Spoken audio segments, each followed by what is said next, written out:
Good. Hello. Hey, Jen. How you doing? I am navigating stairs, and I have a big Looks like handful. your oxygen tank. Yeah, I'm like falling. My mouse isn't. Let me just shut my mouse off before I accidentally click out of here. Yeah. All right. Okay. So, y'all, I have apologize for how I'm a little like slow right now because I have been experiencing what looks to me to be comparable to narcolepsy. Like I'm like, oh yeah, I'm gonna do this and that, and I said I go to do it, and then I wake up hours later. Shit ball. Oh shit! Oh god, no! Are you 1 okay? second. Are you okay? I'm fine. I'm fine. Oh my god, you sound like me. My Coke died though. Even Ellie was worried. Ow! I hurt my wrist. Are you okay? Coke? You did that. I feel like I need to do it. Like what? Like you need to fall? Yeah, like I need to do it. Can you get up? I've fallen and I can't get up.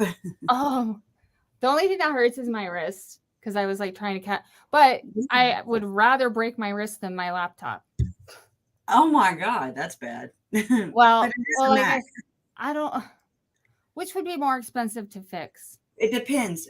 If it's the hand that you normally use, like your dominant hand with your laptop, yeah, don't break that wrist. No, it's my left one.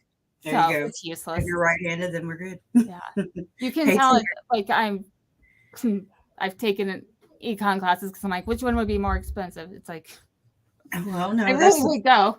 I never took a class, but that's just frugal. That's just me. I think, yeah, you'd probably be really. But, all right. Hey, okay. Mega Music. I started to text you, and then I was getting car sick. Okay. Hey, bud. I just hope you're okay.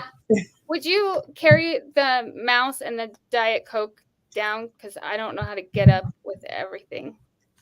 Please. Sure. You're like me. We don't make 2 trips. Yeah. No.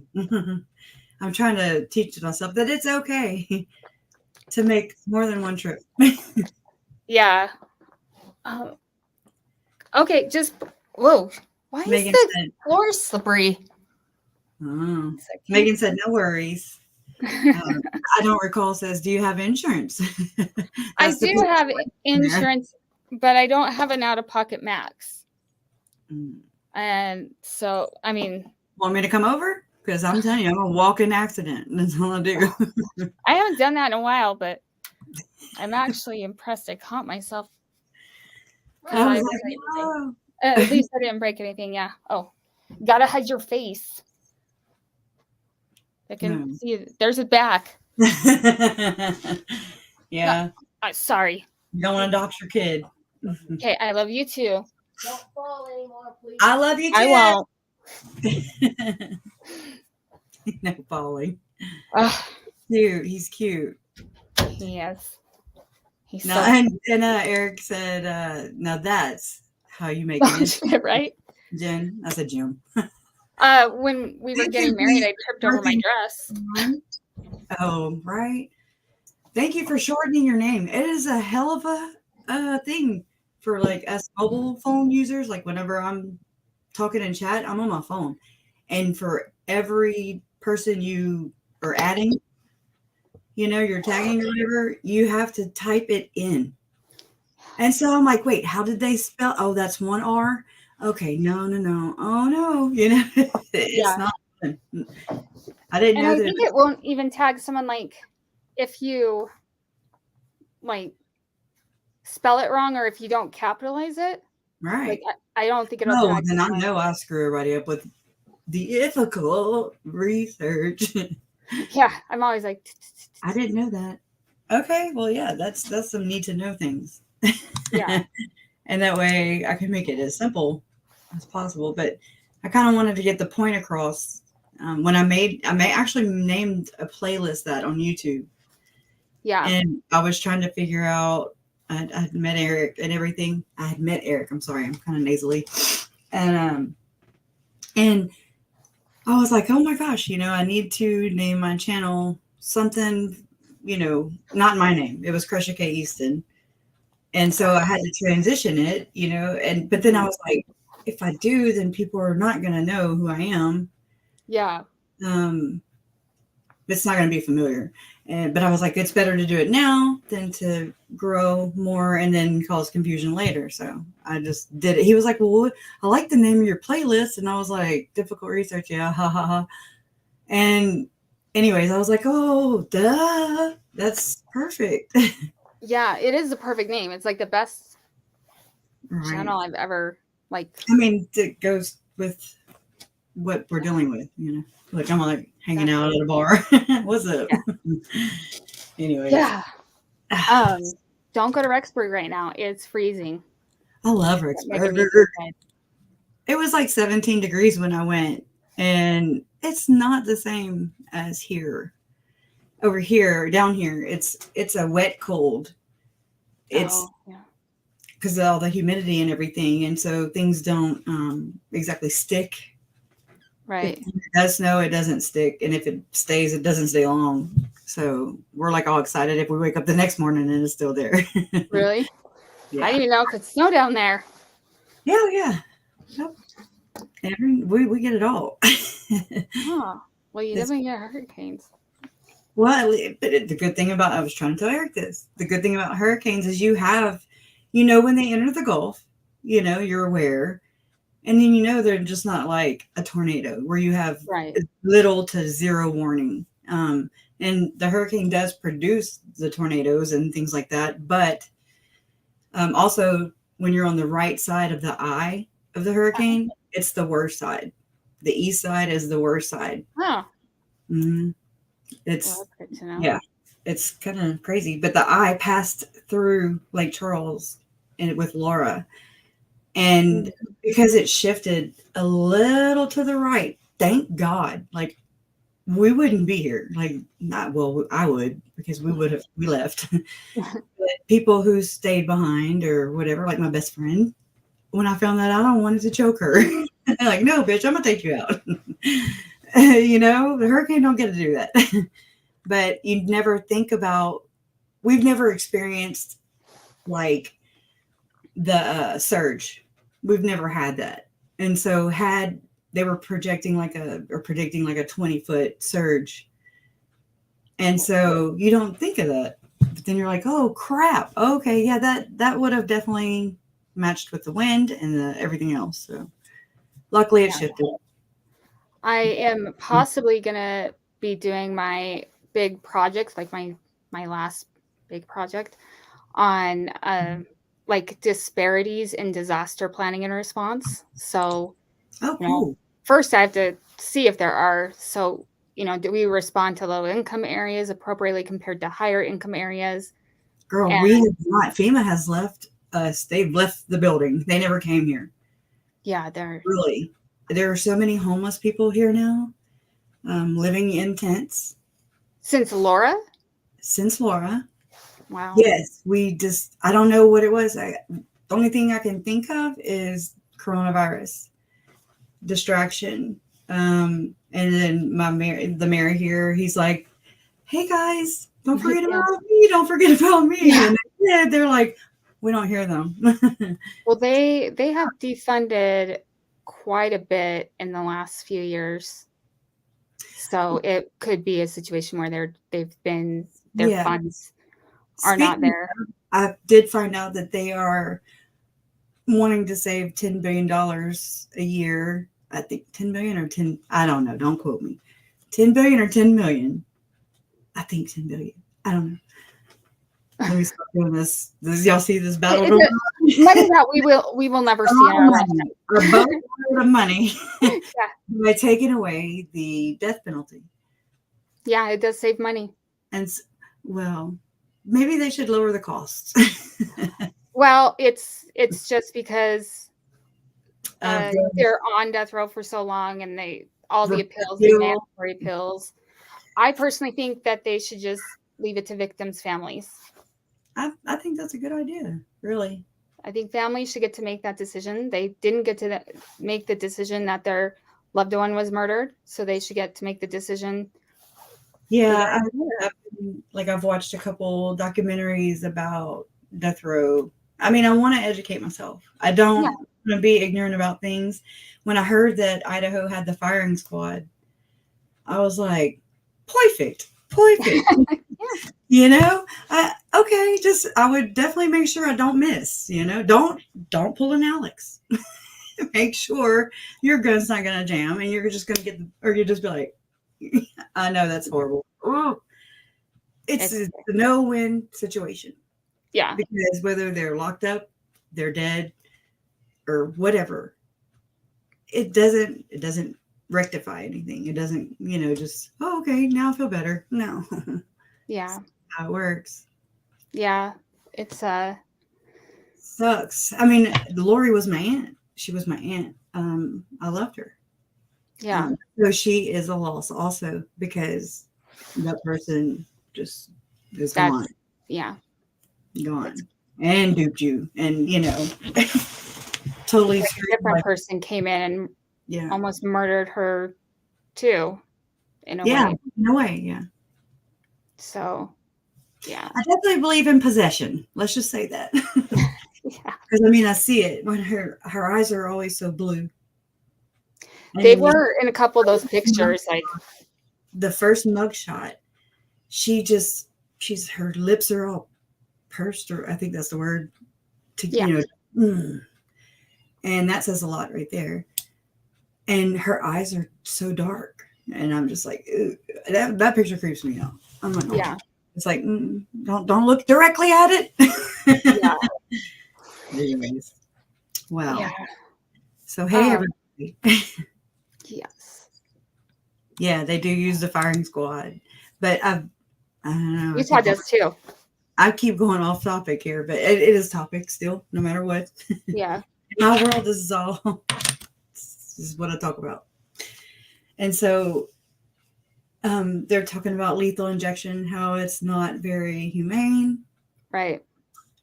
And I mean, I get it. I don't want to see people die at all. I don't think any of us do. Right. I like, yes, unless you're a red rummer, then you kind of get a pleasure out of it. And I don't know if you get a pleasure, like if psychopaths, murderers get pleasure out of seeing someone die versus watching someone die or being the cause of their death. Yeah, I know that. I think like Ted Bundy did. I think he even like mentioned it or something like that. That was like a sexual thrill for him. Do you guys think that the last pictures thing is the kind of trophy? Mm-hmm. Because I do. It's creepy. It's creepy. Just, it's like, I wonder if whenever they have there's that picture of JJ on that ride by himself. And I hate that one. I hate it. He's so lonely. Just everything. Yeah. Tylee's gone. He's just like, he's lost everything. And no matter, and I'm not saying there's no comparison because it's just bad all across the board. Right. But like, you just, in that moment, was that maybe perhaps maybe was he supposed to die that day? Because there's that picture, you kind of think of all these different things and they just never stop. Yeah. Yeah. That picture gets me more than I think almost any other picture. It's because just, I'm like, he's just so little and it's just. And big, right? A big world and lonely. There's no kids. There's no family. There's nobody around him. Yeah. His sister isn't there. Like if you could just, I guess, think and being, the empath that you are, you just kind of put yourself into his little mind and see things through his eyes. It's like his dog, his home, his mom, his dad, his brothers, his sister. It just is his grandparents, his whole entire school. It just, all that is gone. I'm not trying to, set the, it's just depressed. Murder sucks. It's gross. It's messy. Yeah. It's painful. I don't want that word to ever lose its impact. Like I don't want to dilute it. Yeah. You can't dilute the feelings that you feel. For sure. Unfortunately. I don't Anyways, know what's going on with my face today, but do it. I said I don't know what's going on with my face today, but it's not a good face day. It's okay. See, I didn't curl my hair because my stylist has a. It looked good the past 2 days. It did. She's got a Dyson curling iron. I know Dyson made blow dryers and curling irons. Mm. I didn't even ask how much it was because I'm sure it's a hot penny. It's yeah. She always has new tools, and every once in a while I'll buy one. Like I have like a Paul Mitchell one that was like $150. I was like, what the hell? So, what does that mean? The knobs are beautiful. Nice to see a Hoosier in here. What is that? I don't know. What is the knobs in a Hoosier? Besides music, band, I think the name is Hoosier. Yeah, something like that. It caught my eye. Yeah. Your face is gorgeous, says Fish Face. Oh, well, thank you. It feels, I don't know. It's fine. I gave my bed a lot of head. There you go. I literally look like when I woke up, which was like an hour ago. I had lines on my face. I was like, Jesus, did I, apply my body, any part of my body onto my bed, or was it just my face? Yeah, I do that. I feel like I always get like this line here. I'm like, really, I need to go get more Botox. But the last time I didn't like the way she did it. So I'm like worried my face is going to droop again. Right? That's it's scary to try and go to a. I'd be like, am I having a stroke? Yeah. It looked bad. I was like, is it going to stay like this? But it didn't. The beauty in Botox, and maybe it just don't stay like that. Yeah. I was doing a lot of Googling. I was like, oh my gosh. But no, it was fine. It was just that weird nerve because there was also like a dent right above my eyebrow. So it was like whatever that nerve is that runs that way. That's the only one I have. No. April, your comments cracked me up last night. I didn't get to see everyone cracked me up. I slept through. I just kept falling asleep. Yeah. I feel bad. Well, I go through periods like that. I slept till 11:30 today, but I go through like. But like my nights and days are totally flopped right now. Yeah. So I'm more awake at night, and then it's like the kids get on the bus, and I'm like, and that's when I really should be able to get a lot done, right? Normal. But I would go through like some cycles or whatever like that. I was like that when I was a baby too. So it's not just trauma doesn't help. Trauma does really fuck with your sleep. They really just your whole entire life. Yeah. Yeah, for sure. I started writing some stuff last night, and I was like, this is perfect. This is the best way I have found thus far that was therapeutic for me. Yeah. And then hopefully, because it's a rough draft right now, and then I want to share it because I just want a glimpse into trauma's brain, like a traumatized brain. Yeah. And thank you, Fish Face. That's so sweet. Thank you. Yes. Fish Face back at you. Aw. Yeah. So I know that I commend you two. Thank you for your service. That was so weird. Along with everybody that I wasn't even there. Yeah. See, that's what I'm saying. I woke up. I was like, shit, they started streaming 90 minutes ago. Oh my god. Then I'm like, well, you went. Come back. I thought you went like too deep in. No, the phone was like, oh. Some idiot didn't charge it all the way. Like I looked at it as we went live. I was like, oh no. So I was glad it lasted as long as it did. And Michelle, cover up her tattoos. Thank you. Thank you. Yes. We definitely tried to appear straight. You're really good. You're good. You're good. You better stop. You're like, I should have came up with a story. No, ma'am. Nobody could have came up with the better stories because there's more than one. Yeah. Michelle's like, what's my husband's name again? I was like, I don't remember. I think at one point it was Steve. At one point it was Dave. At one point you had a kid, and then It was never Tad. I'll tell you that. No, like when we were talking to the one guy, like I said, like, oh, your daughter called me Morgan. And then like he goes, oh, you have a Morgan? I'm like, yeah. And I'm like, but we're supposed to be friends whose husbands were best friends since they were 3. Like, so it was, I honestly, like, I walked in there, I was so kind of emotional, and I was just like, okay, you just got to do the same thing that they do to you, or they did to you. You just got to let your ass off. I mean, that's pretty much what happened in your whole childhood. Yeah. Thank you, Kathy. Thank you. Yeah. But I'm so proud of you also. I didn't realize that, and you never told me that. Not that you had to, but it's just something I don't remember coming up about religious trauma. I never thought about it. Yeah. And so when you said that it was therapeutic, you told me that, via text, that it was therapeutic for you. And I was like, oh, crap. I told Jason, I was like, I didn't realize. And I'm like, I am so proud of her. It was like an exercise that you like confronted head on. And I'm so glad. I'm glad. As long as it was healing. Now, if I'd die right now if it had traumatized you more or something. No, I think it was because I think I went in there and I was like, oh, the guilt's gone. The feeling that I'm never good enough and that I'm dirt because, my parents are divorced or because my dad didn't hold a calling. You're lazy, learner, you're not worthy. Yeah.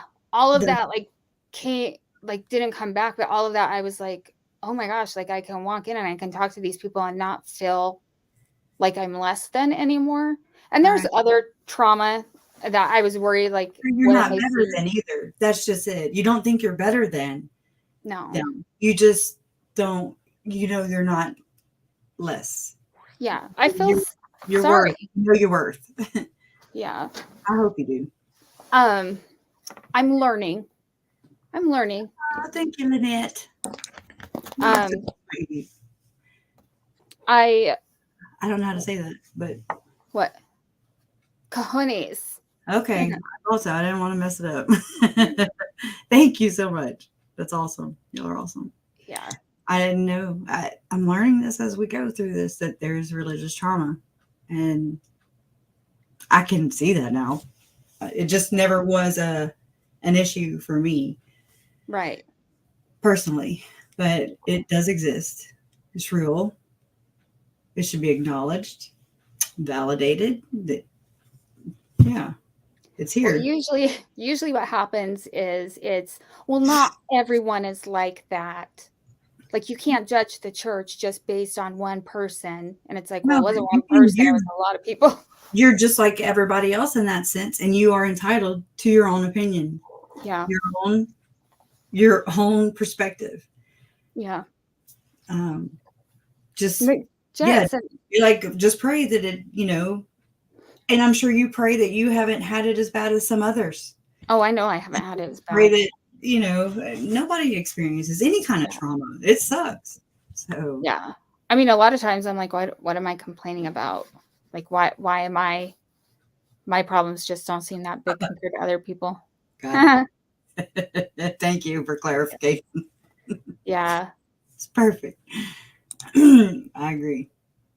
And they say, Tina says, Tina cracked me up too. Oh, you are hilarious, Tina. Yeah. You should get an Oscar. Thank you, Eric. God dang it, you'll stop. Yeah. Oh. Thank you. Oh yeah, that one guy walking in front of me. There were actually 2. One in the beginning. Mess that up. What? Did you put something on and then I clicked something else? Oh no, that's what I clicked. Okay, good. Yeah, I know we're both like trigger. See, I'm really bad. Really quick, I wanted to have y'all. Megan Music says, have y'all looked any more into those boarding schools? I plan on it. Trust me. In Idaho or in Utah? Just any of them. Oh, okay. She knows from experience. Perfect. And it's something, but Megan, you know what's all going on, and it's like I've got it. I even made a thumbnail. I just never did. I haven't been able to look further into it. it's like, I know it's not going to be good though. I know it's not going to be good. Right. So it's just, Already you went to one. it's on my list. It's on my agenda. It is definitely worth looking into. For sure. For sure. That way we can prevent or try to just raise awareness. You know, I'm not like a crime stopper, but Well, even light and people become aware. Once you become aware, then and only then can you just kind of learn how to help expedite the process. yeah. Also, though, even just knowing that there are people that have been through what you've gone through or been through some similar circumstances helps, I think, with healing sometimes. And just, yeah. So maybe, and then maybe we can collab with you because you do know the ins and the outs and you know exactly what needs to be hit on. I don't want to miss anything. Yeah. So think about that. That would be cool. But up to you. We can even, just go and a black blob or something if you want. Voice thing. Even though your face is beautiful. Megan. Yeah. So Thomas, you are welcome to ask a question, but you're not guaranteed an answer because we get distracted. Very much. We both have ADHD. Yeah. Yeah, it was interesting. I know I really understand now why you were like not happy or not happy. Why you would push back on the word mainstream.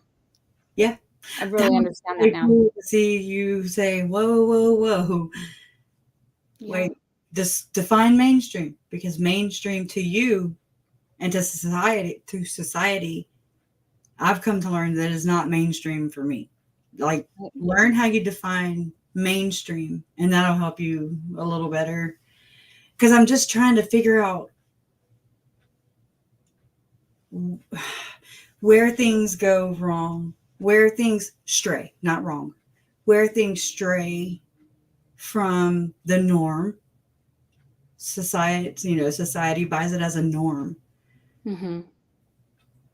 And yeah, anyways, it's crazy. I mean, I'm quoting like Christopher Parrott here when he would say lame, and him and Hector Sosa actually both called it lamestream media. Oh, media. Yeah. So, I mean, they too have their own definition of what mainstream means, right? Right. One would think. So I don't think I'm off in that. I mean, there's a lot of things that I do agree with these people. I'm like, oh yeah. Mm-hmm. Yeah. But then I'm like, then it takes a hard right. And I'm like, whoa, come back. It's a disconnect. And that's what I'm focused on, is just finding these disconnects and maybe connecting them back somehow. Figuring it out. It's the only way. Oh, wait. It's just Robbie said, you got banned on my channel? What? You want to be banned? Because I never... We're not banders. Like, that's not I know. I will double check, but I would never do it. Banned. I get banned. I like you. So I wouldn't do it on purpose. I will check into it. Maybe I accidentally did it once, but yeah, that's so weird. You know what I noticed though is I was unsubscribed from KJ's channel the other day. Like, not even on accident. It'll happen. Yeah. Yeah, I was like, what the hell? I didn't unsubscribe. I know. A lot of times I'll just go back and as I go, and I'll just click again just to make sure. Weird. Yeah. I don't know what when I talked about mainstream or. Yeah. It's good to see you here too, by the way, Eli. Yes. I saw you on talking on Jen's whatever. It might have been here, whatever. You know what I mean? I've seen you. And I start worrying like when I don't see like Julson. I haven't seen Julson. So I do need to go check and see if it was accidentally done. Kind of like what Robbie's saying. It's just Robbie, because sometimes we'll click on things or sometimes at the same time and you don't even know that you did it on accident. So my intention is never to silence anybody unless they are being just super, just, that they're not here for the right reasons. Right. And then I really don't like to ban people. It's just my transparency. Yeah. Because who am I to mute someone else's trauma? We don't have to always understand. Sometimes, I can say it, DJ Norman. I'm just like, whoa, but then I always just kept an eye on the comments, the things that he was saying. And I was like, something's happened there with him. Oh, yeah. There's, and I'm not trying to call him out or anything, but it's just an example. And a lot of people, he just rubs wrong. And he knows that, it's like, he's just like, okay, I quit. But for the most part, I just don't want to silence his voice or anyone's voice for that matter. I don't like being silenced. It's a valuable voice and perspective, and he knows. Thank you, Stan. I don't have to agree with it. We don't have to agree with, he could be having a bad day. You never know. So let's be supportive. Thank you, San Willow. You're so sweet. That's awesome. It's just Robbie's like accidental hotkey. I like that hotkey king. Biggie is also, he's quick draw McGraw. Yeah, I have accidentally like clicked on something and it's like, do you want to time out this? I'm like, no. Yeah, no. Not on purpose. Yeah. Yeah. No, it was interesting. It was really, let me just say it. It's Mormonism. Yeah, and it's a religion. There's a lot of this that goes on in organized religion. Yeah. It's not fringe. If anything, right now, the church is fringe. And I just kind of reviewed conference. And I guess one of the apostles got up and said that the New Testament is the central book of the religion and did not mention the Book of Mormon at all. And I was like, holy shit. Just say it then. Just come out and say it. You no longer like any of the old stuff. Like you're trying to distance yourself from, right? Yeah. I see why people get upset. Like this guy I was talking to at the end, Mr. Chatty, and he was frustrated. And I think that's valid. It's understandable because honestly, walking through there, I was like, well, this is just like walking through my childhood. I don't understand why people think this is extreme. Right. I mean, their political views they're very extreme. It depends. Just because somebody they were there. Yeah. And I mean, this is just a stigma that I don't want to see. Just because somebody votes a certain way, I don't want to hold that against. That's their constitutional right. No, these were the combination of the church and the state. When those two things work together, it tends to cause a little bit of an issue. That's from what I see. And I'm not a political person. I'm not a labeler. I'm learning to know the difference in the different terms. I just look at somebody and I'm just like, yeah, I don't like what they're doing. That's how I've always just been. I've never coined, and I appreciate that. Also, that's my ignorance. No, I mean there's very conservative views, but these were very. So when the one man was saying Canada is a dictatorship, I was like, okay. We say that about Nazis, don't we? Well, yeah, because Hitler was a dictator. Right. I say that about my 6-year-old. Yeah. So then the lady that was like, or they were talking about like digital freedom and stuff. And I wanted to just hand them the Patriot Act. Because if you've ever read the Patriot Act, privacy is not a thing in the US anymore. Because I've read it. It's the government can do whatever the hell they want if they think you're a security risk. Yeah. So it was just interesting because I was like, dude, you do know, like, he was totally like, it's just like Canada's not a dictatorship. So let's be like, you're entitled to your opinion, sir or ma'am or whatever, but yeah, but it's wrong. You're entitled to your wrong opinion because it's not based on fact. But how do we sway them? How I don't want to tell people they're wrong. You don't. I kept my mouth shut. Because it's just I don't want somebody telling me I'm wrong. Come at me at a different, exactly. Constructive criticism is always welcome. yeah, you can be conservative based on fact. We just don't see that as much anymore. Just like you can be liberal based on fact, and you can be totally so left, it's ridiculous liberal. Or Like so I'm you're not, right. There's the I'm not extremes of both. saying, yeah, that Yeah. just people who tend to be on the right are like that. That extremism is a problem around, but you have to deal in fact. Yeah, see, Marie said, I was just like, Oh, they have a parliament. I've been to the parliament bill. Like, uh, it's yeah. And it's like hard to with the church and the state being combined the way it is now. Do y'all? I mean, can y'all see where it's a very difficult position to have to tiptoe around? Mhm. You have to skirt around all these things because you don't want to offend anybody. Yet, when you try to just speak your own truth with not trying to even call anybody out except for the murderers, it tends to come back at you. Like, no matter what you say, no matter how you say it, no matter how much I lay down the groundwork and say, look, I am not trying to offend nobody, and I mean it. Yeah. But then I speak, and then, and it's just like, okay, never mind. You know, that's another way of silencing somebody. Yeah.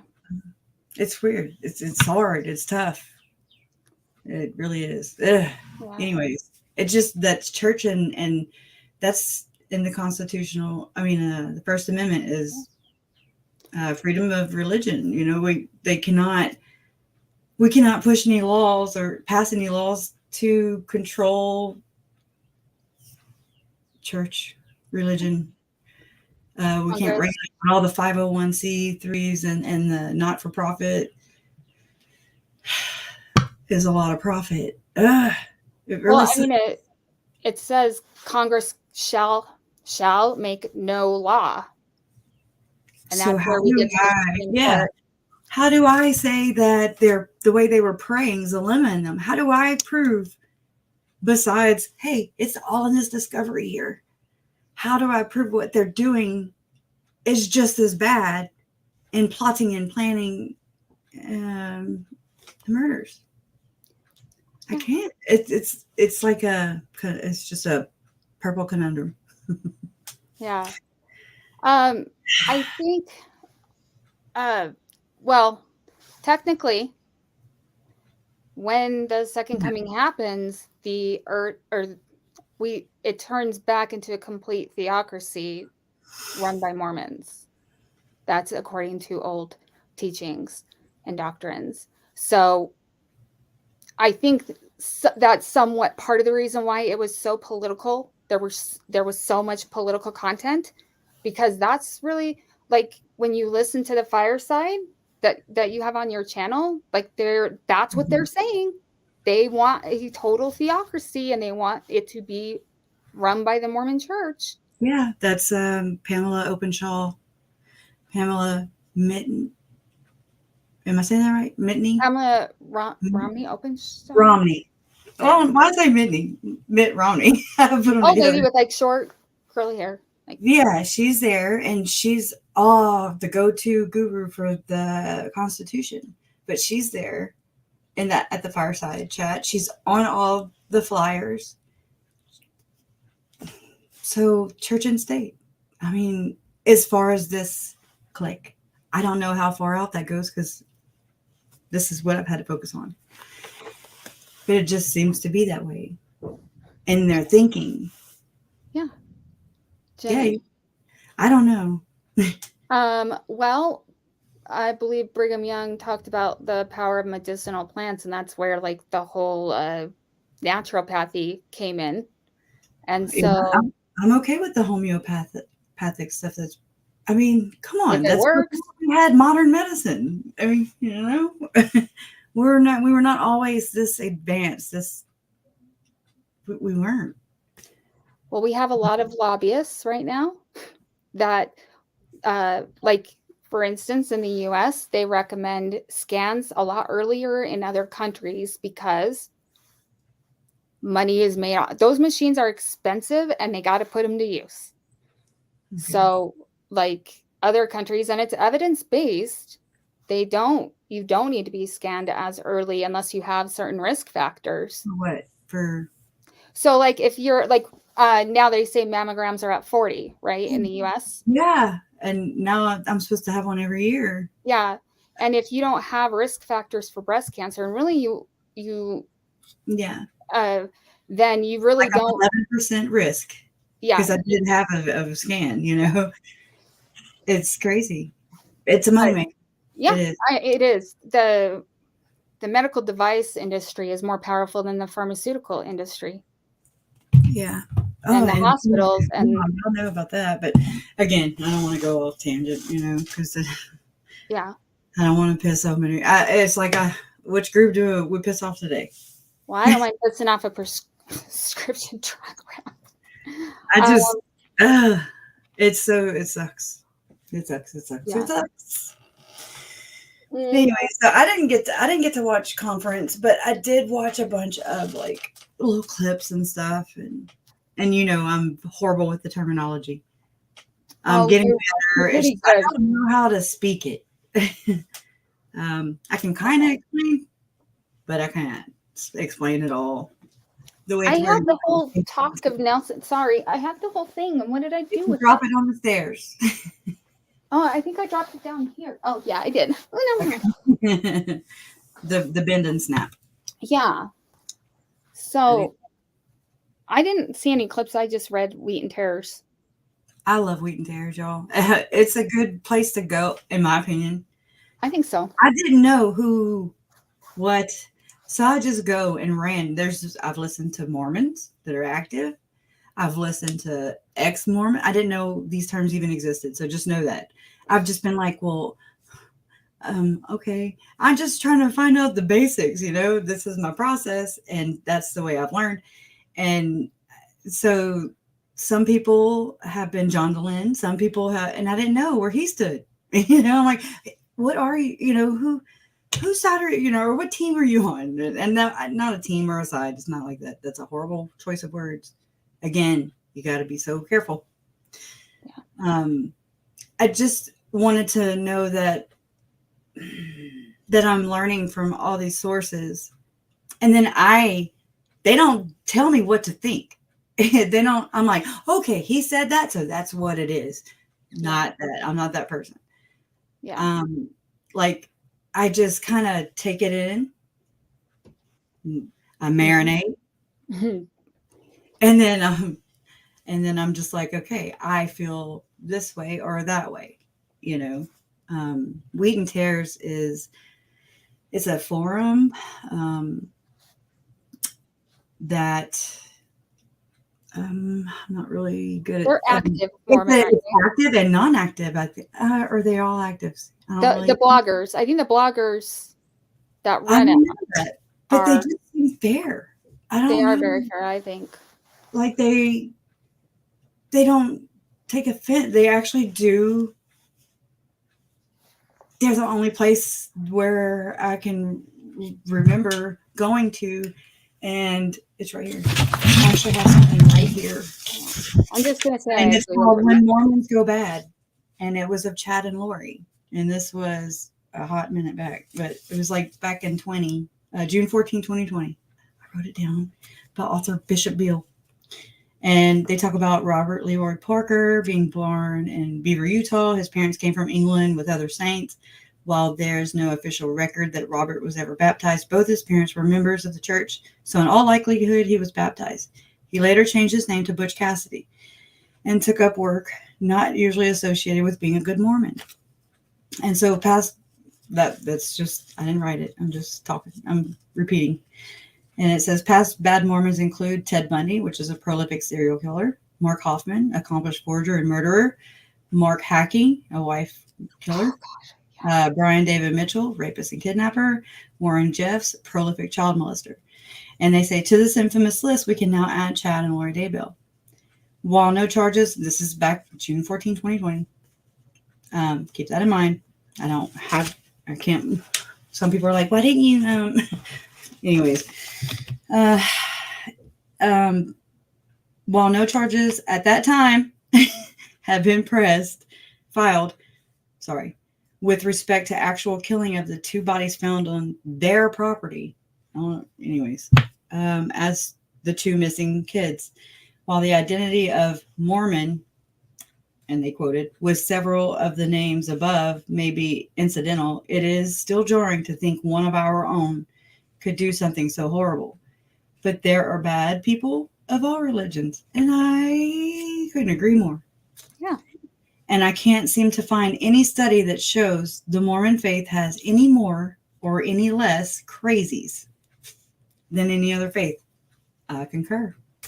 It doesn't say, okay, well, that whole thing is just, it doesn't.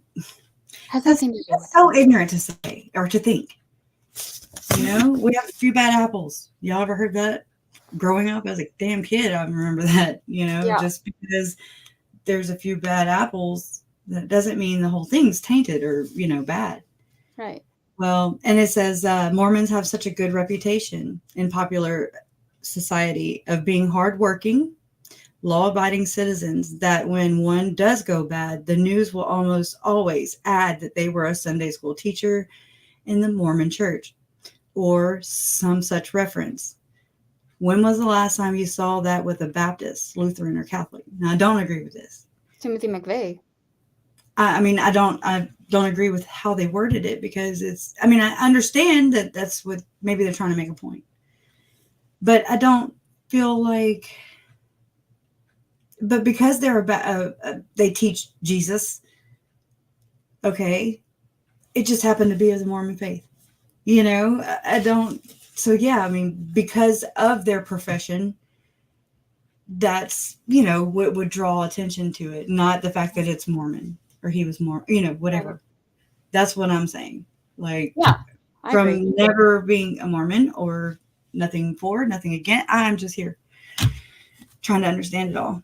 And so they say, what about when the teachings of the Mormon church can be tied to the hideous crimes these people have been convicted of or accused of in the Daybell case?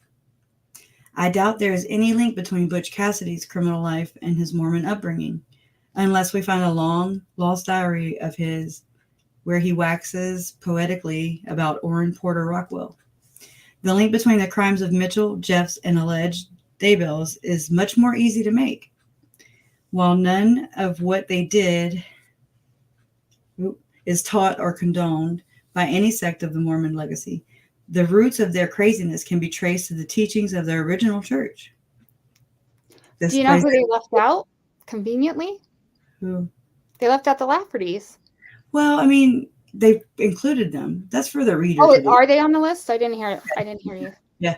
Sorry. Is the guy there was another one, another Emmanuel David? But it's not up to them to do all the research for us, right? No. They're just, this one writer's, I can't include everybody. That's hard. Yeah. You're like, oh, I know, but you know what I mean. Yeah. Of the but they also, I know of plenty of Mormons who do good things. Mm-hmm. You can't boast about one and neglect to see the other. By doing so, it just causes division, So anyways, but the fact that anybody was even talking about the Daybells, I was like, oh, okay, thank you for somebody acknowledging. Yeah, at least they did that. Right. And so anyways, it goes on to say the case could be made for the Daybells that they could have been members of any evangelical end times church and come up with the same ideas. It just happened that they got them from the Mormon church. What do you think? Does the Mormon church get called out unfairly for the bad deeds of its members? I don't either. What past or current teaching are ripe to be misinterpreted? Exactly. What past or current teaching are ripe to be misinterpreted and lead to criminal activity? I don't know if it, I don't think that it makes the criminal. I think the criminal is is the individual. Right. And so, but they twisted a lot of the stuff, took it far, not far. They took it literally. Mm-hmm. And it's just, prophecy is just that. It is prophesied. That means that from the Bible, I think, I know I'm going to get schooled on this. And it's okay. Constructive criticism is always welcome. But like, And being an asshole isn't. But it's okay too, because I can handle assholes. But basically, I forgot where I was going with it. Just all the disclaimers you got to put out, I swear. What past or current teachings are ripe to be misinterpreted and lead to criminal activity. I just think that if I were a prophet of a church, a congregation, if I was any person of influence of any body of people, a mass of people, whatever, if I had people looking up to me, if I had any influence over people, I want to make sure that what I say, what I am spewing,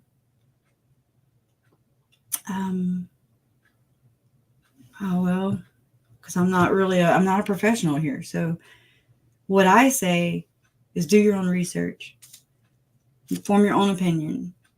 That's your God-given right. That's your right as an individual. Not an American, nothing, just as a human. You have that right to judge and make things up for you, not up. Figure things out on your own, I look up the 14 spiritual gifts in the Doctrine and Covenants. The 14 spiritual gifts that are listed in the Doctrine and Covenants and put in patriarchal blessings. There you go. Prophecy, miracles, healing, be healed. Casting out. I know it might not be in there, but it is. It is. I've read it so many times. Joseph Smith doing it. I don't know. These are these old diaries and old books and stuff from. I mean, if I had looked at it in the beginning, I'd look and be like, I don't want to read that. But it's really interesting to see it from. He's not proven guilty yet. No, neither. They're alleged. Am I pissing you off, April? And I got it. Let me know. This is your channel. Why? No, you don't have to worry about it. I do. I want to know if I'm upsetting her. Let me know. It's usually me. Leanne, I'm writing you back. Nobody's attacking. I hope not. Who's attacking? I'm reading Wheats and Tares.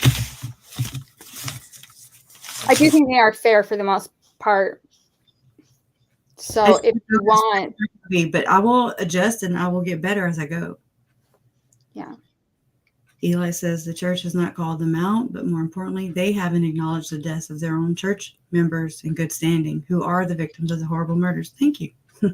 Let's just leave that enough. You're right. Anyways, email me.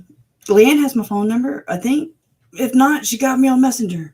So, and I'm working on that to get back to you, Leanne. I hope that you can see and, respect my point of view, and I'll do the same. You know how I am. Anyways, so it says, what ideas do you have? What concerns you the most? Can we do? And those are my questions.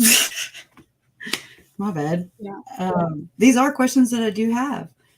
Can we do an extensive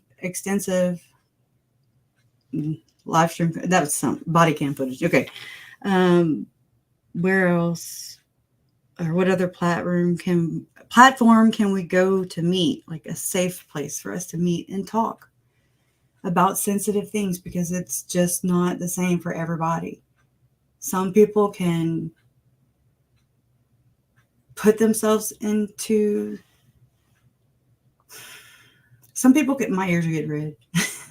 Some people can place themselves in other people's shoes. That's empathy. Where you just kind of you know what I mean? Just all those things fall to the side, and you have to get comfortable talking about uncomfortable things, and it's uncomfortable just as much for me as it is for you. Especially when we talk about the condition of the bodies and things like that.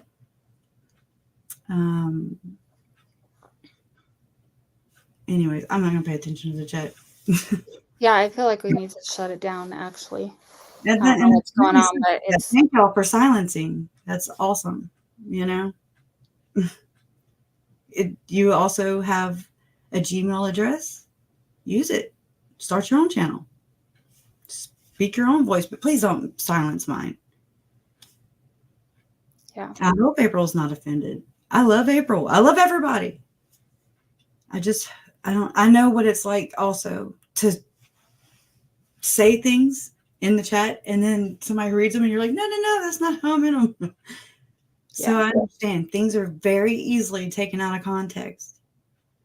So I understand that. I try not to, nobody gets booted. Nobody gets silenced here. I know what that's like. So does little Brands. Anyways, so these are questions that I have, and I wrote them a long time ago. But, you know, what other cases can we spotlight other than high-profile cases in current news? Because I feel that they are neglected. Do you feel the church should have acknowledged and or addressed the VICs and family members? If so, why not? What info should be totally off limits? How can we make every missing person case as important as a high-profile case? Yeah. True crime community, profit, or what? Where shall we draw the line? Anyways, those are just things I wrote down back in the day, and I just ran across them. This is how I operate here. Oh, yeah, I didn't finish writing that down. That's back when my printer wasn't working. But basically, so they showed Chad and Lori, and in the comments, I saw the best comment ever. I'm gonna pull it up while you talk because I think it, and I've talked about it, but I really was just remembering and talking. Yeah. I want to pull the actual comment up because I think it's commendable. And I wish that a lot of more people thought as this woman did from Rexburg. Yeah. So go ahead. Well, cool. So let's talk about crazy homeschool lady. Yeah. Like, was that just like, did anybody listen? You were going, did you just, like, one, she says, our schools are, it's at the very beginning when I first go up to the table, you like barely hear it, but she's like, our schools are murdering children. Well, so that, somewhat, yeah, not the schools, but kids that go. Like, do tell. And you see me like at a certain point, I'm really trying to like hold back a laugh because I'm just like, did you just compare public school to a porn store? Yeah, that was. I mean, I was just like, this is so. I have nothing against homeschoolers. I homeschooled for an extra year. I actually didn't have to homeschool last year. I did for safety reasons, but I absolutely think if you there are great people that homeschool, and that's fine. Definitely. But I definitely very close-minded view, I guess you could say. That what? It was just a very closed-minded view. Yeah. You know, in my opinion. Thank you, little Brands. I think a lot of it is like we've talked to before, people feed off of each other. Yes. That's that folie et deux, but then it goes on from just 2. It goes to 3, 4, 5, a mass of people. I mean,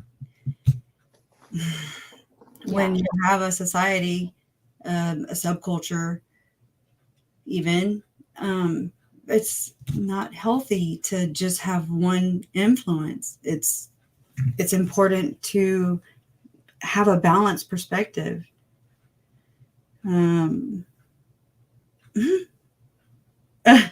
I just read the topic where it says, "You get a temple, you get a temple, everybody gets a temple." I haven't read Wheats and Tares today. He announced more and more. I actually have his talk, or basically what was on the church newsroom. So this is coming from the church newsroom. President Nelson. He talked about Ukraine and Russia, which I think was a little bit. They have a temple there, or building a temple there. Yeah, it was a little, in my opinion, unclear. I mean, that's just is usually how it is. Like, they kind of walk a thin line, I guess. Yeah. And so I read it and I thought, well, this could be read both ways. But then he talked about maintaining positive spiritual momentum, get on the covenant path and stay there, daily repentance, learn about God, seek. This is where we start to go, okay, seek and expect miracles. This is where these people, like more Orthodox, I'm just going to say more Orthodox Mormons, they tend to take that. They'll take that one thing and run with it and be like, see, he said we were supposed to see. He announced a bunch more temples. Like, he's hastening his work, because they constantly talk about how Nelson, I guess, sends out like these coded messages directly to them. Yeah, that's what I get. Yeah, for sure. Like, in that Mike Stroud. I hope not. That you have. And he's right. Like, I love President Nelson. Yeah. I mean, and that's okay. That there's nothing wrong with that, in my opinion. Just still, he's not giving you orders. He's just guiding you. Right. Just like the prophecies, they're not anything we can prove from the Holy Bible. They're prophecies of man compiled into one book, and they're like a guideline, just a basic stories, of what you can glean from it, what you can pull from it and learn. That's my opinion, from what I've come to learn about it. Like, I'm not being one-sided or nothing. And then, so it's the same for any religion. If you're atheist, then you don't, whatever. I don't, it doesn't bother me. Yeah. As long as people don't harm others, then I don't care what you do. I mean, I don't mean that in a bad way, but you do you, and that's fine. Yeah. Well, he said something, and I actually think this is like a really good quote, and I hope people really took this to heart in conference. So I think it's very important, and I'm going to read it. Yeah. It says, my call today, my dear brothers and sisters, is to end conflicts that are raging in your heart, your home, and your life. Bury any and all inclinations to hurt others, whether those inclinations be a temper, a sharp tongue, or resentment for someone who has hurt you. We are followers of the Prince of Peace. Now more than ever, we need the peace only he can bring. How can we expect peace to exist in the world when we are not individually seeking peace and harmony? And then he invited everyone to forgive someone by Easter. So hopefully some people will take that to heart. That's kind of like Lent a little bit. I mean, as far as we give something up, or break a bad habit, you try to do something in honor. Like, no, I don't know. Leanne, she's of that Catholic religion, so I didn't retain much. And then now, I learned, I know more about Mormonism than I do my own, birth, whatever, given childhood, I don't even know what to say. Well, so does I was born into that religion, but again, I didn't stick close to it. I just kind of, I don't know. I don't know what it is. Well, I guess I'm more spiritual. That's the only thing I can come. If I had to label myself, it would be more spiritual. I believe in God. I believe And now I try to be a good person, a better person than I was yesterday. I try to treat others as I want to be treated. It's just not everybody has that same view, you know? So those are the ones you have to navigate around. And I try to do it carefully because I don't want to not agree with people. I don't like enemies. I don't don't like confrontation. It's not something I'm, like dead set on just causing division and strife. That's not me at all. Anyways, but I'm looking at a whole nother screen. That's why I don't see it right now. Yeah, I apologize. 17 new temples.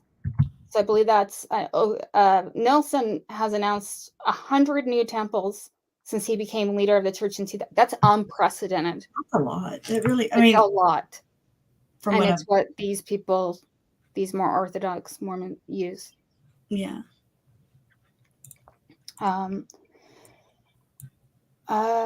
Yeah. I think a lot of times it sounds like you're giving a nod. Wheaton Terrace said this, which I thought was really good, was that it seems here like you're giving a nod to this and then giving a nod. So no matter what, in a way, they can't do anything right either because they're kind of in a strange position. Yeah. The leaders are. So. Oh, can you imagine? I can't imagine being in their shoes either. Good God. It's like everything that they say does get criticized, torn to shreds, just it sucks being dissected, Yeah. Or your words taken and twisted and you're like, no, that's not how it's out of context. And things can be taken out of context so easily. I'm guilty as sin. I am guilty as hell on that. My mom taught me that. Just, I'm like, well, what does this mean, me? And she's like, no, I did not say that. And so, you know what I mean? It's very easy to take things out of context. And I'm the biggest, I try not to now. I try to just look at it. Well, maybe they're saying it like this and not let it just be how I feel, and respond to it that way. Yeah. So I understand that. I have to highlight April's comment because my grandmother who came over from England, they left the Church of England to convert to the Mormon church. Yeah, a lot did, right? And I still don't even know what is it, Protestant? I don't even know what that means. So, I don't know the terms of those dictionaries. I don't understand what that all means yet. So, I'm working on it.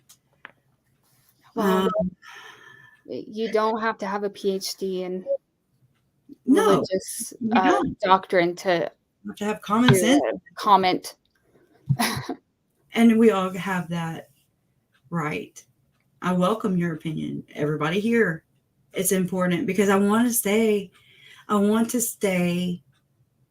non-biased. I just want to stay even. I don't want to be one way or the other. I just want to be balanced. That's very important to me, just to be, before this even, just as a person, I don't want to be one-sided. I don't want to be ignorant and closed-minded. That's why I'm educating myself. That's what I've been doing for 3 years. I've been doing that my whole life, educating, learning. But, this was thrown into my lap and this was the route I chose. Didn't even know what I was doing when I made the choice to learn more about this. It was with no agenda. It was just, I want to know what this is. Anyway, so that's my little thing. But I want to share this I don't want to sweep things under the rug. I think that, thank you.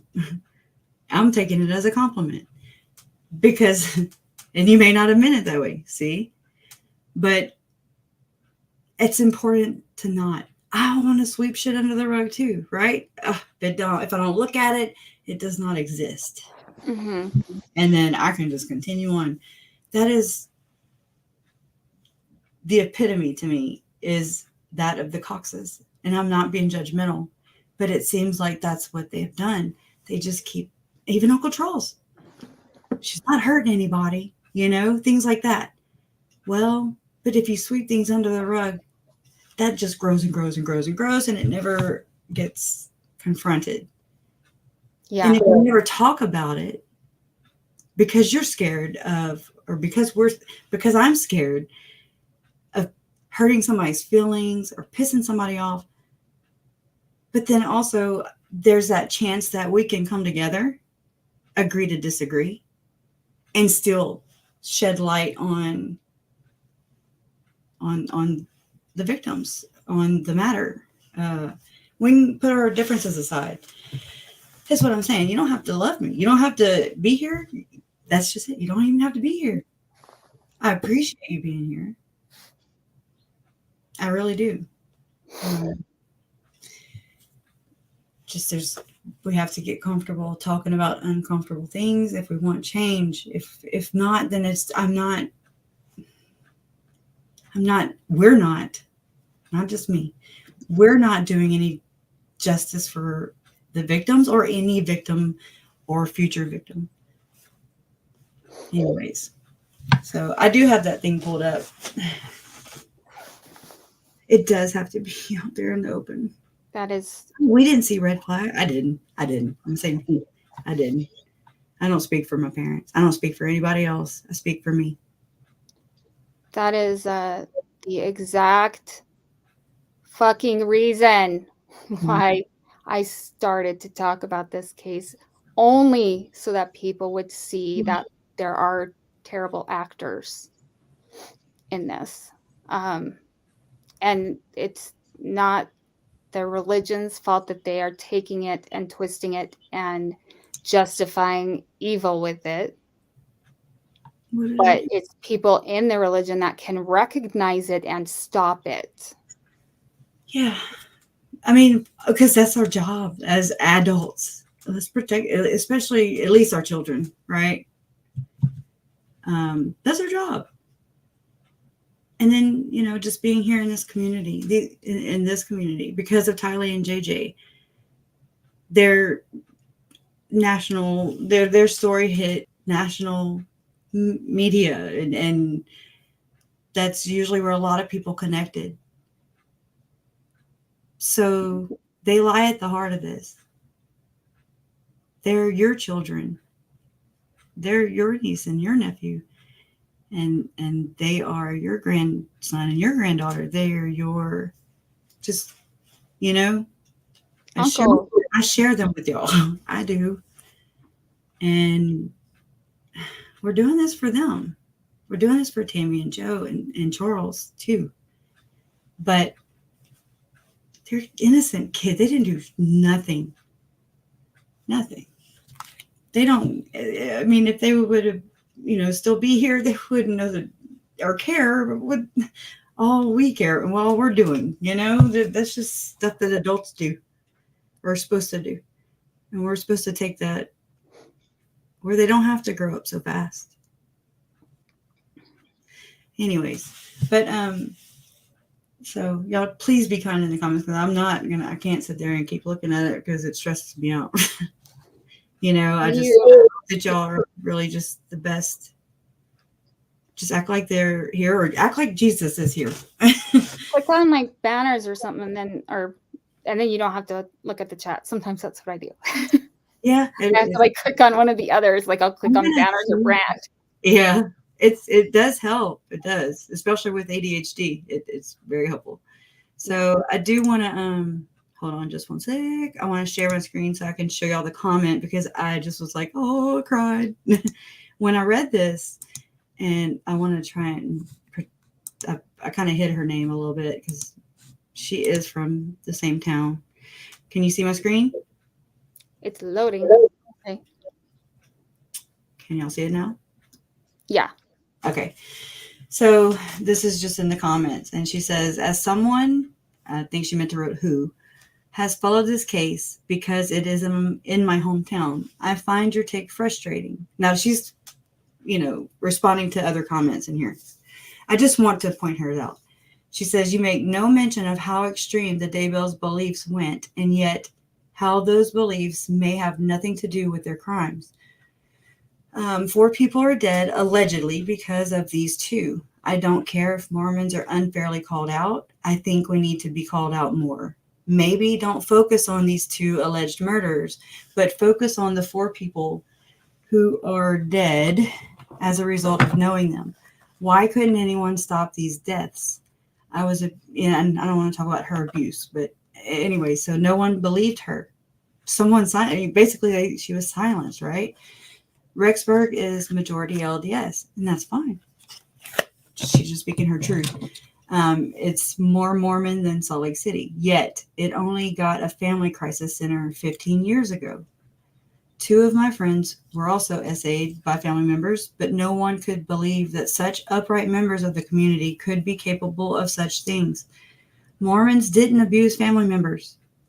I'm not so worried about the Mormons that go bad, but the ones who appear good and commit evil. Was Chad still seen as a good Mormon that no one suspected this, and why? I was just like, oh my God, I was so proud. Yeah. And I felt for her. Let me get out of here. I mean, I was very proud. Yeah, whoa. I was just like, I don't know, not many people would talk about it. So when I would run across something where they did, it means a lot because I want to know from your perspective as a practicing Latter-day Saint. I want to know. It's important to me. I want to know how you feel. I want to know how it makes you feel. How does it change your views of some things? Did it make you kind of adjust, adapt, and overcome? I don't know. Did you look at your fellow warden members a little more critically to maybe say, it sucks to believe in evil, but it does exist. I don't want you to have to go through anything for you to be like, oh yeah, I've been in just a bubble. I've been in a bubble until this happened, and then well, I think and I want to do a video on like this because I think that this is a problem that needs to be Gleeful Me. Here you go. Gleeful Me says, let's let the L Mom speak. Damn, this woman has donated this talk like she does every time she is on YouTube. What? They always say this kind of stuff. So that's kind of I'm going to go ahead and respect them, even though they're not being respectful ever. And I'm going to give it to you. I need to go smoke a cigarette anyway. So I'll be here and listening. Love you. It's not my channel. It's Crush's channel. That's okay. No, I don't. Okay. Don't look at it. All right. I'm hiding it.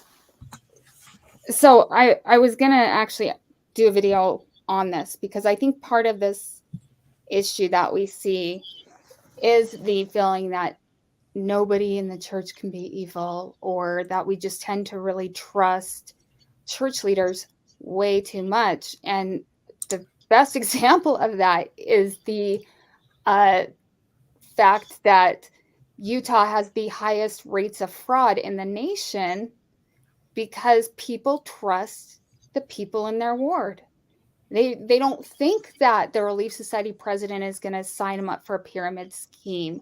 They don't think that the bishop is going to, do a really shitty mortgage on their house. And they trust each other. And that's why there's such a kind of, in some ways, a closed community, especially in smaller towns or very highly, where you've got like Rexburg 90%. Back when I was a kid and in the rural parts of Utah, still in the rural parts of Utah, I know that because I I know people that are in business in those areas. You if you are not Mormon and you moved in, Mormons will do business with other Mormons first. It's just the way it is. It's like when I look for businesses, like if I'm looking for a product, then I will do the same. I will try and support LGBT plus businesses. I will try and support Black owned businesses. I try to support local. Like I'm really big into supporting local, even though it costs me more. So we all kind of have our purchase decisions are made, but it is Mormons tend to deal with other Mormons. I know that for a fact. So don't give me crap on that. And because it is such a community. So what happens is you go to church every Sunday with people, you build these relationships with them, and they seem like really good people. And you can't fathom that they're going to screw you over. But it happens. There are billboards I've seen in Utah County that say on it, the church in the newest handbook said affinity fraud is a problem. It added affinity fraud to the things that you shouldn't be doing. The problem is nobody reads the handbook for the most part, because I didn't know it existed. I was like, what? It's a big problem, and you can help that. You can help prevent that if you're a church member. Just as much as you can harm it by not addressing it. Okay, yeah. That's 2 cents. Gleeful me. I had to report another student last week, and I don't want this person to get kicked out of the program. That sucks, yeah. But at the same time, what the statements they made and what their work indicated was, one, it was horrible data it was based on. In your opinion, two, right. It's not an attitude you can tolerate in public health. It was shocking to me. And then all you did was report it, right? Yeah, you said something. Now it's for the you go up the channels and let them discern and make that decision. Right. And there's nothing wrong with that. I think that's commendable. I couldn't not, because what if they get into practice and they design a program that's like completely racist and terrible, or they're involved in policy decisions and they make poor policy decisions that are racist and terrible. I mean, and maybe it's an ignorance thing. I think a lot of times it is. People just don't realize what their words for say sure or actions. I'm guilty of that myself. Oh my God, they do impact and influence in so many ways. And this is a new role for me also. So I'm learning, know, it's all I can do, all we can do. So I commend everybody here that is here for the right reasons. Thank y'all. Y'all have made this possible. Y'all are the change that I want to see, that we want to see in this world for the victims. So thank you. It's not what I did or you do, or it's all of us. So BC Proud, is that for British Columbia? I'm just curious, because there's a little Canadian flag. I love BC. I want to go freaking live there. It's so gorgeous. Wolves in Sheep's Clothing. Did you guys notice how when I walked in, I filmed that? Like that was the book I saw, and I was like, here we go. Wolves in Sheep's Clothing. Let's we should know that, yeah. Or learn to see and discern that for ourselves. Because we influence our kids, if anything. For all of us that have kids, we influence them and mold them into the little humans that are going to be adults, and you don't want their views being obscured and closed-minded. That's my opinion, though. Oh, hey, Janine. In Rexburg, we had people posing as good Latter-day Saints, and they clearly weren't. Instead, they murdered Tylee, JJ, and whom we love dearly. And I'm gonna say allegedly because we've got to. But Yeah. yes. And it has impacted you personally. You've taken it personally, and I just respect you so much, Janine, because you are exactly the love that your love represents. I guess how we all feel, like it's a perfect example. You lead by example, and that's awesome. Yes, allegedly, she says. Yes, but Yeah. it's appreciated, and that definitely does not go unnoticed. That it's like I'm not able to tell y'all enough the good that y'all do and that I see. And so thank you. And so thank you for being part of this not fight. I know it's not a fight, but thank you for being a part of shining light on such darkness. Yeah. That's awesome. That's awesome. And I like what Megan has to say. You have to give everyone the benefit of doubt that they will be a good person. And I am very guilty of not trusting people. I have huge trust issues. And I know it's something I need to work on, but I also feel like if you trust someone and then the shoe drops, the other shoe drops. Yeah. Wait on the rug to be pulled out. Yeah. And I think that's a trauma thing. I think it comes from trauma. I think it comes from being abandoned and experience in childhood. Experience. Yeah. No matter your background, no matter what, it's just what you've experienced. And so then you become this voice for so many people who were wronged. I think they need more of we're all advocates. We're all a mouthpiece. We're all influential somewhere in our lives. But anyways, 7th grade level. I'm going to joke. If you are a PhD or know a PhD, don't get offended. I'm just going to joke because he was like a PhD in tax law. Great for him. Reminds me of Barry. No, you don't. But he was like 17th grade level. In my head, I was like, what? But I'm like, yeah, because I see it too. I have a lot of med students in my classes and people that are going into PhD program, and there's this tendency to try and view everyone else as at your academic level, and they do tend to really, it's almost like they're trying to prove that they're smarter. And that guy looked to me like that's what he was doing. I mean, clearly anybody who has to do that, I'm like, ew. Yeah. So he just, it was just kind of funny talking to him, and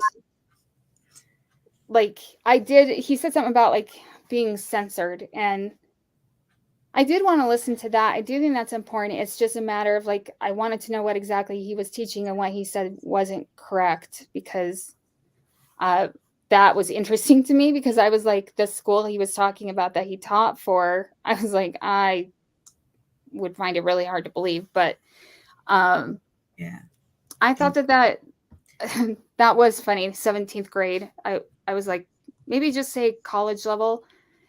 And I don't think it's 4th grade. I think it's actually 5th, 6th to 8th grade is what they usually will tell you to write that level. And then generally 7th is the average. But 17th, I was actually trying to do the math in my head, because I was like, wait a minute. So you're 12. And then, so I guess 5 years later. So I guess grad student level. Yeah. Which, how boring would that have to be? Oh my gosh. So I don't know. Big word. It's like, 15 years of college. basic studies, and I did not know what I wanted to be. I was like, I don't freaking know what I want to do. I don't know what I want to be, so I've just done so many different things, just trying to figure out, what it is. And I never could, whatever. Chelsea, my undergrad was in communications, and we were taught to write at an 8th grade level for general population, but that was a while ago. Nobody has to know. I feel like I talk at a second grade level, because I'm just like, I know that it sucks. Some days I'm able to talk good and it comes out clearly, and some days I'm like, what the hell are you thinking? But again, there are people out there who make fun of this, and I get it, whatever. The most, like, one of the best things I've ever heard is, I was taking a class from a professor who has a PhD in economics. She's an amazing professor, extremely brilliant. And she had us reading this like philosophy article, and she goes, does anybody else, she asked us, class, this is my undergrad. She said, does anybody else need to look up words? And I was like, oh my God, you do too? Because I was like, I have to look them up, Yeah. I've said words wrong in class and like had people correct me. I'm like, oh shit, sorry. Or word things up way too much. I'm like, good God, could you be any more long-winded? So in that respect, I do agree with gleefully me, or gleeful me, yes, I do. It's just the nervousness in me. It's weird to be here. So it's just different. I try not to be, I try not to, it's not my place to judge people. So I try not to pass that on. You're so not judgmental. I try not to be. You are one of the least judgmental people I've ever met. I just like you're your own truth. And so that's that. I respect that. I have not walked in their shoes, so I don't know. Who am I to tell them how to feel or think that I even have that much power or influence? That's not, I don't want it. Yeah, that's funny. Eli and who up here? KFC guy. I don't know who KFC was. That was the last guy, right? Because he was really chatty. And when you're like, oh, I'm really chatty, I'm like, no, you're not as chatty. These people, I thought literally we would go to like a few booths and it would be like, oh, hi, blah, blah, blah. And they kept talking, and I didn't know how to end the call. I'm really bad at ending conversations. Yeah. But I'm sure he suspected. I think a lot of these people like suspected. Like, you can see that one lady with the burner phones. Yeah, she looked at you like, what the hell? She was like, what are you lesbos doing here? Trying to figure you out. Yeah, she was definitely maybe she just looks like that. Yeah, and I was like, my husband doesn't want to pay for my daughter's college because she wanted to go to the U and BYU. Like, I was laying it on thick. I was trying to remember everything about being a straight person that I couldn't remember, but that guy was a little, like, when he brought up his ex-wife that left him, and they had 7 kids together. Yeah, I was just like, I got to introduce you to someone. Like my poor ex-husband. Who you get along with, which is, I think that's really cool. We did get along really well, actually. You agree to disagree. You're just like, okay, hey, it didn't work out, but I wish the best for him, and that's all you can ask for, because that is your children's father, and I think that's a good way to be. He got really angry during the divorce, but we had an agreement from day one that we would never, ever bring our kids into it. We would never compromise our values as parents, and we didn't. And that is the one thing. I mean, there were times when I hated him so much, but I never once would be like, well, you can't see the say something bad about them in front of your children, because that also influences how they feel and how they see, and you don't want to do that. I know I have experience my past, and it's a learning process, and we're all on different journeys, but we're doing the best we can with what we have. and I wasn't given this toolbox with tools in it. I've had to build my own toolbox, and I've had to pick up tools along my journey and put them into my toolbox, if that makes sense. It just, it's like you don't even, it's like I didn't know I was born and raised into this world thinking that I needed tools per se, but you do. And just hopefully it works out for everybody. But Tina, when I walked off, like I thought the lady was done. And then she was like, no, let me tell you more crazy shit. Like, let me tell you how I lost my children because of science. And then she's like, seek the truth. At the end, when I walked away, I was like, all right, no problem. That's why I'm here, actually. But yeah, I do that though. Like I tend to like walk because I think people are done, or I don't hear people. And so I start to walk away because, I have a hearing problem. And like people were talking about like the tasers. I think while we were there, I only heard the tasers once. And then on the replay, I was like, gosh, they were going off constantly. Yeah. So that was funny. And then someone else just said something funny.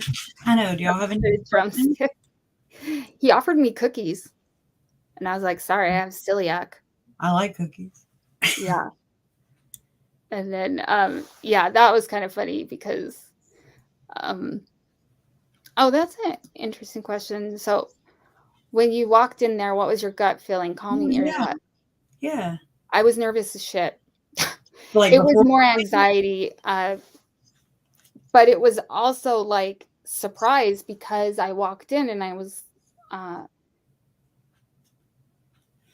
if I hadn't grown up, if I didn't know what I know, and I was just someone that walked off the street, and I asked Michelle this, I asked my wife this because I wanted to get her perspective. Right? It's important. I do the same thing. Yeah, as a non-member, and who had never been a member, I said, when you walked through there, if you didn't know anything, what would you think? And she said, I would think is like an event for Mormons. And I was like, me too. And it was almost like not just a religious, not just a religious. Familiar. Oh yeah. Okay. It felt familiar. And what was jarring was the real extremism on top of that. So I didn't feel necessarily that people with like their religious beliefs were being really extreme. At least they weren't letting on, if they were keeping it buttoned up.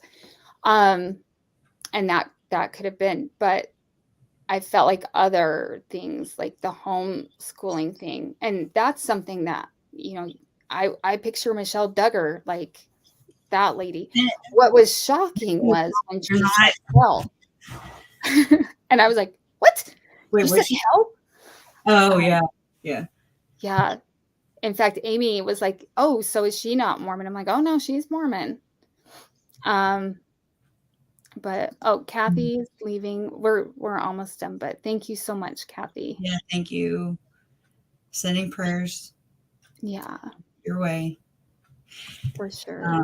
And I mean, it's like, I guess what triggered me with the Firm Foundation, Rod Meldrum, these people, they do spur off and from preparing people conferences. It's the birds of the feather that flock together.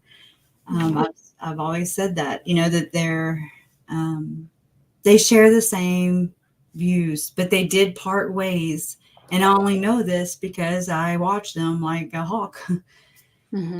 September 5th of 2021, they put out a statement, Book of Mormon Evidence, which is Rod Meldrum's. And they put out a statement, I forget where, but I have it in my screenshots, trust me.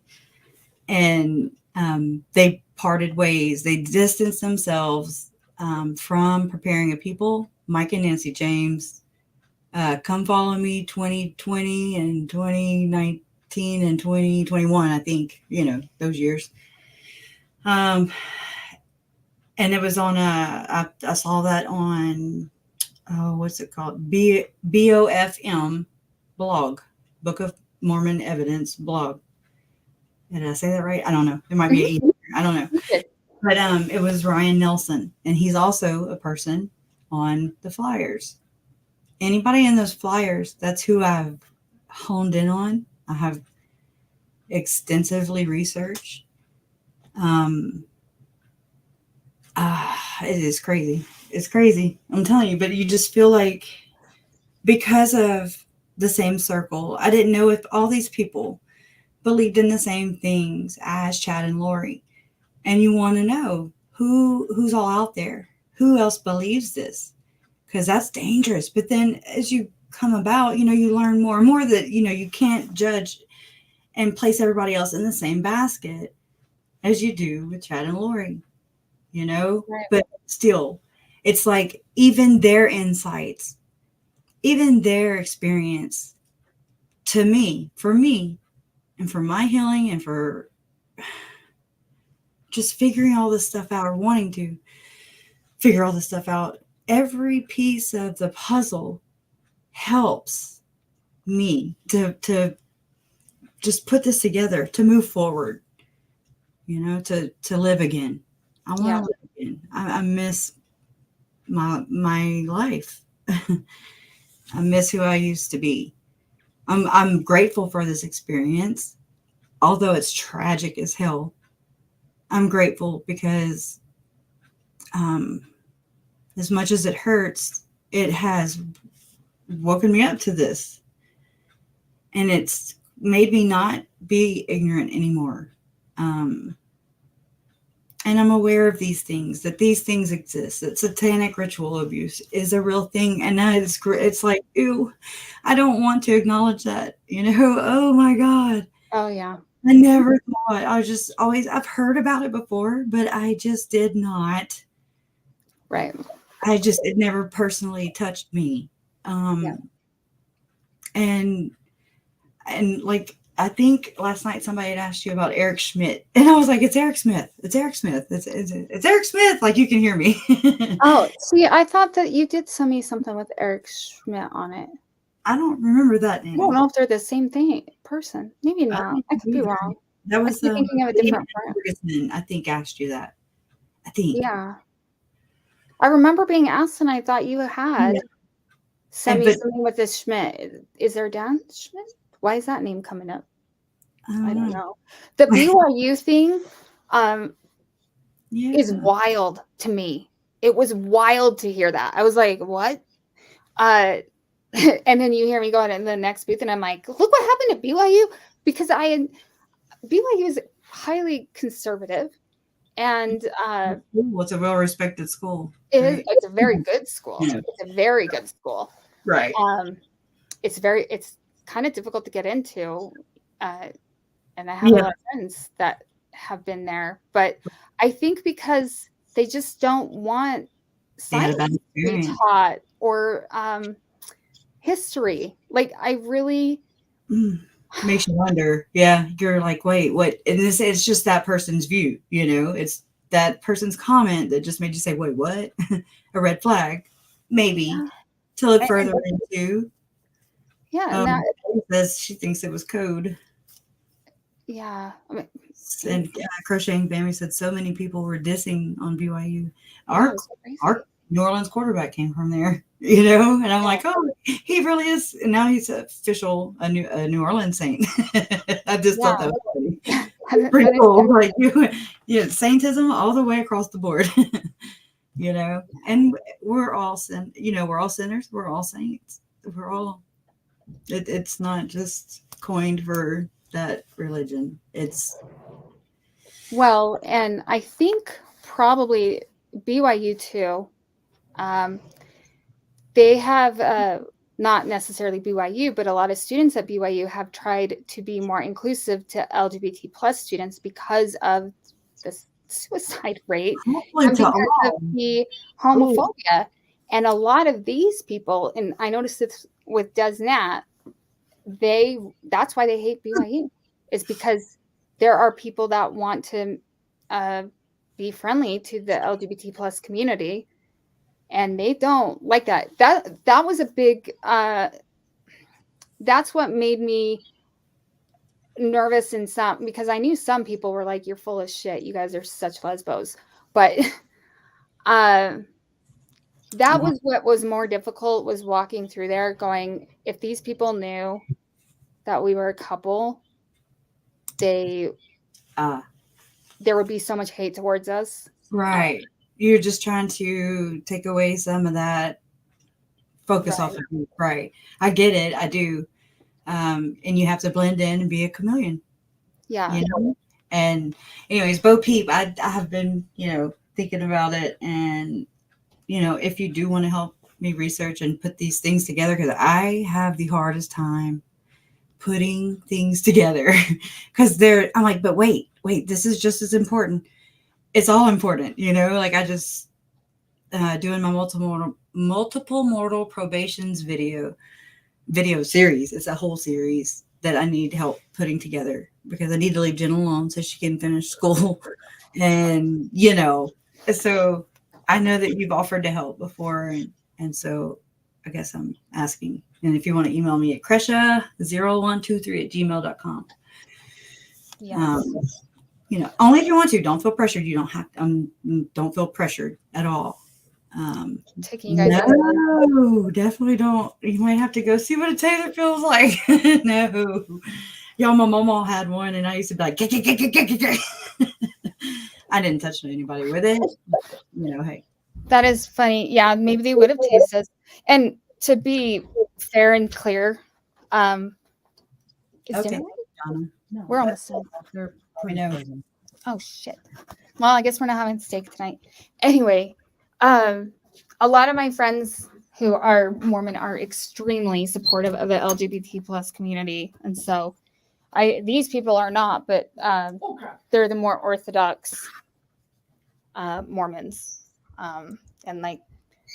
Did you say they go back to the times?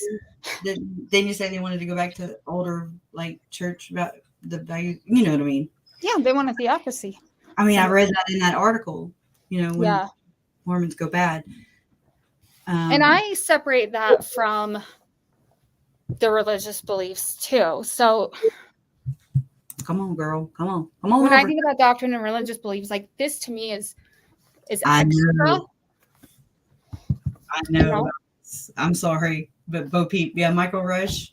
Y'all, when I watched this one video from Michael Rush that he just put out, it's just of him talking. Hey girl, hey. Thank you for your service. I picked up what he was putting down because I was reading the comments as he was talking, and there's something to do about this guy, right? He's got these books. When they put out videos, you see a lot of comment, a lot of views, and you're like, what are they? What's so interesting here? Oh, that's very nice, April. I'm supportive of her too. Of all kids, all backgrounds, all walks of life. That's awesome. I love love. There's nothing wrong with love. There's nothing wrong with it. But anyways, back to Michael Rush. And so I'm watching this video, and I even posted it, I think, on a community. I know I suck at using my community wall. Gleeful me, I'm just letting you know, if you're still here, I'm going to be talking for a minute. So anyways, I'm watching this, and I posted it on the community tab. I believe it's on mine. I don't know, but I never went back to, look. And I remember tagging KJ, and I think I tagged you. I'm not sure. And it's just him. And I was like, I get it now. I get what he is. I'm picking up what he is putting down. And I didn't know this, though, until I was watching the comments, reading the comments. And I was like, what are they talking about? What do you get? I don't get nothing. I don't get it. And so I'm like, where am I missing it? What am I missing? And so he talks in code. And I mean, that's something that I know that we all can agree there's a lot of code talk. I mean, even Zalema is asked by the investigators, what code words, and that's just two of them: Pretty Bird and not good, not great, Bob, or whatever the hell. Yeah, not happy Bob. Yeah, and it means opposite, and so it's like, okay, and there's a lot of that talk. And so that's another way of saying secret in my mind. And so I want to know, and I'm not saying that it's all bad. He could just be talking to a certain group for them to get it, I'm not saying they're bad, but maybe it is a code talk. It makes me think of the call out. I swear. I don't know why. Oh, for sure. So many people talk about the call out, and too many, in my opinion, talk about it for it not to be true. It's just like, it's hard for me to just dismiss that. I do believe it is real. It's a real thing. Maybe it's not anymore, but it was at one time. Maybe it's something that Julie Rowe concocted on her own. Did it happen before her time? It's a lot of adaptation, and you say plagiarism, but it's like it's more like some people just kind of pick up on things and then own them.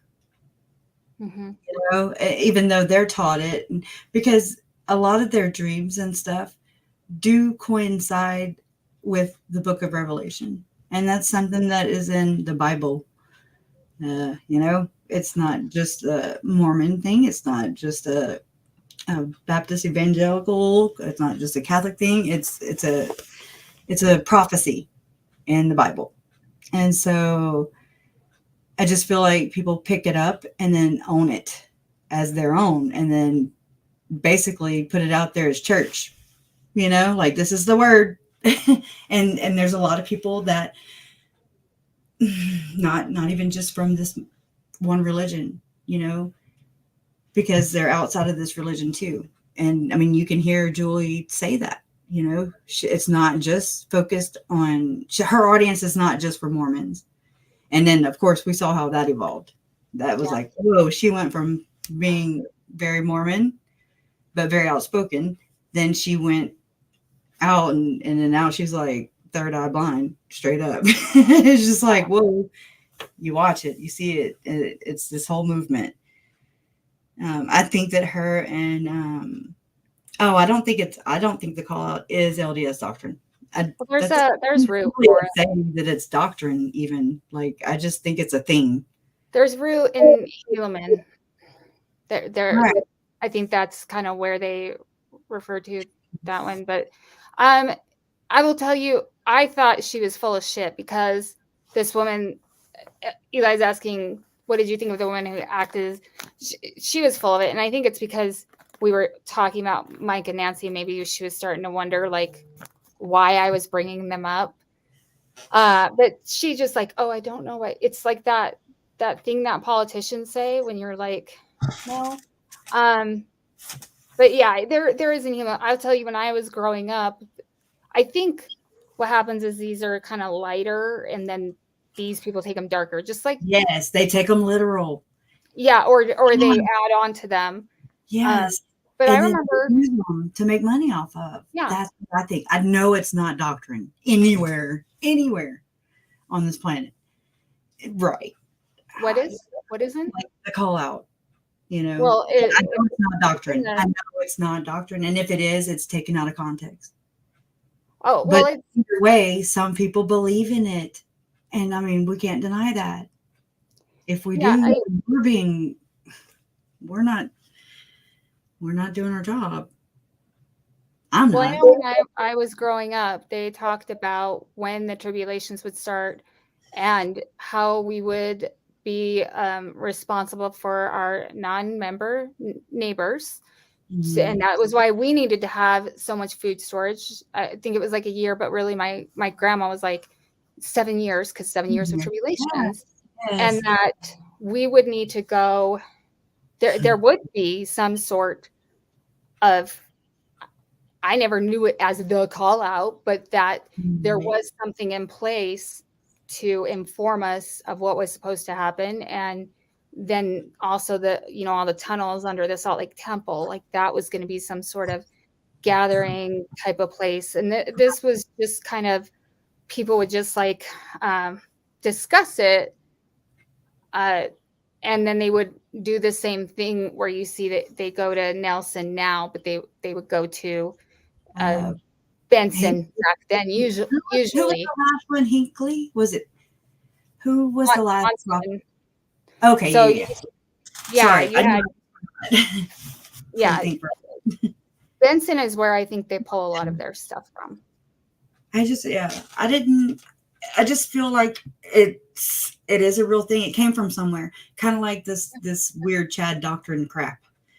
It evolved and came from it spawned from somewhere and somebody's ideas, and it got twisted from there, and then just kept evolving, just like a lie. How a lie can go so many rounds. Oh, well, I'm gonna mess it up because that's what I do. But a lie can go so fast and make it around and through so many people before the truth even has time to put its pants on, pretty much. People want to hear the dirt, the tea, the lies, and maybe not want to. Just it's more juicy, it's more intriguing. Like, ooh, what's this new thing? And just some people are unaware to be able to discern for themselves, and they take it literal. Listen to Girl on Fire. It was an intense feeling for her, and she's not the only one. But it was real for her. It could be because it happened for her, and so they didn't want to miss out. Oh my God, everybody's doing this and everybody's doing that. Oh, we got to do the same thing. Like we got to prepare. And so imagine that it's mass hysteria. It becomes this hysteria, and it becomes problematic. And thank God that they were able to, get out of that. And then she was able to talk about it, and is able to talk about it and help others to see that this does go on. It does happen to good people. Even, I don't think a lot of people set out to just be evil. Sometimes I don't know. It's just what they evolve to. They look at that dark junk, Yeah. Well, let me energy healing. I don't think there's anything wrong with the energy healing. The only time I do feel it's problematic is whenever it is taken and misused. Yeah. Well, I don't think that all these women should be suffering. I've been reading articles and watching things about energy healing. And this one lady, I forget, it was on Salt Lake City. What is it? Salt Lake Tribune? Yeah. Is it Peggy Fletcher Stack? I don't know which author. Most of them. Yeah. It was actually like news stories. And her name is Tammy something. And I don't know. I'm sorry, y'all. I'm just going off memory here, and it sucks. But she charged like $20,000. I mean, like, and this was years ago though, so it's not now. But I'm just like, oh well, damn! I thought Julie was expensive, but really, she's kind of a bargain. But then I've even gone back and listened to some of Julie Rowe, and his name is Spencer. Oh, not that Spencer. But not Visions of Glory Spencer, but Spencer Watson. I believe that's his last name. I'm not sure. I'm not trying to call him out or anything, because I haven't done much research about him. So nobody go attack him. But basically, she was charging like $25 back then. So you just kind of see where they evolve, how they evolve, and things like that. So yeah. Oh, I just pulled up some of my notes on the call out and where it's referenced in the scriptures. Okay. So there were a couple of people that said it didn't exist. So I just wanted to tell maybe that really is, maybe it is doctrinal, but not how they're spewing it.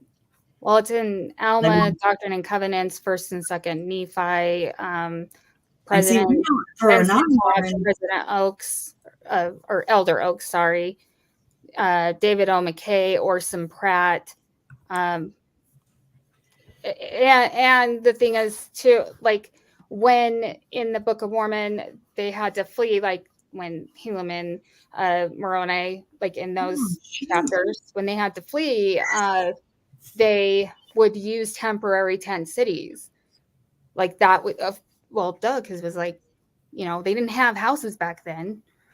So those are just some of the areas that you can look to see where that call out is referenced. That's if you do read Doctrine and Covenant. I didn't know that existed until, because that's in this religion and Mormonism and a Latter-day Saint. I don't know how to, I don't know. Do you practice Mormon? Do you practice Mormonism? I know that it's an offense to say Mormon, but I'm not trying. So if I say it I'm not doing it to say or be disrespectful. I don't know what to say. So I need help. Basically, are you practicing Mormonism, but you're a Latter-day Saint? Or do I call it Latter-day Saintism? What do I call it? Help. Call it Mormonism. It's easiest. So it is more. I can say that and it not be disrespectful. Well, here's my opinion on it, and people are going to disagree. Welcome to weigh in, please. I'm asking, like, how else am I supposed to learn? My opinion is I like President Hinckley, and he said Mormon was perfectly fine. And also, I don't want to use the title that's as long as a Twitter post.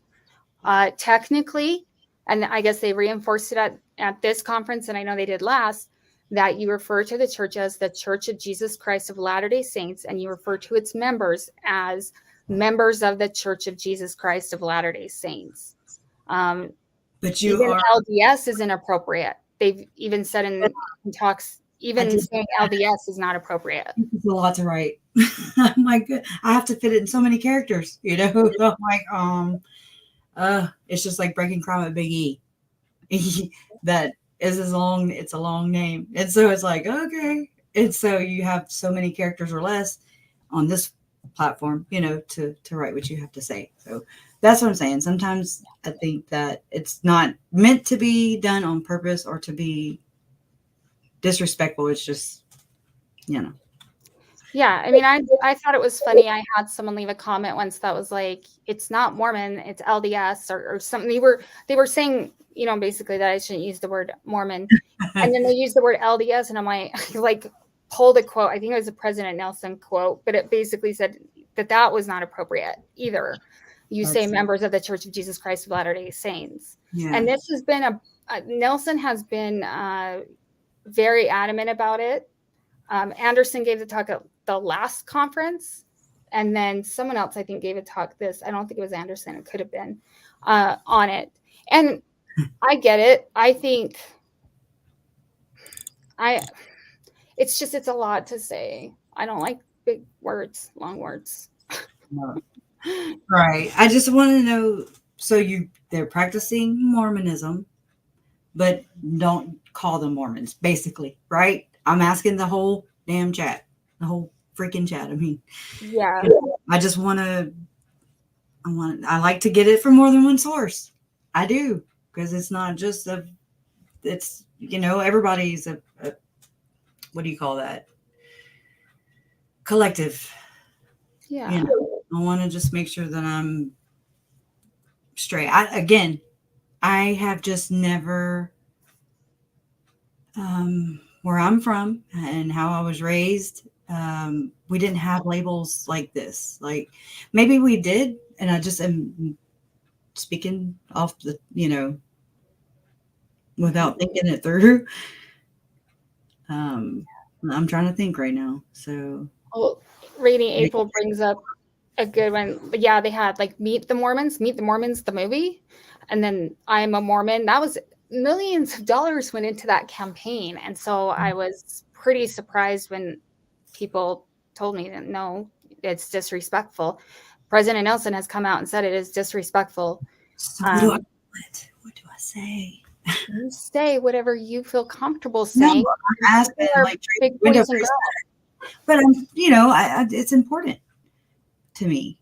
Tracy Windiver says, I've had people who are LDS who do not like it when it is referred to as Mormonism. So it's like a catch-22 no matter which way I say it. Well, you know how you're supposed to ask people what their pronouns are? I don't know that. Technically, politically correct. You That can ask exists. someone I don't what their know pronouns are. So just ask the members. Like when That's you're what I'm conversing doing.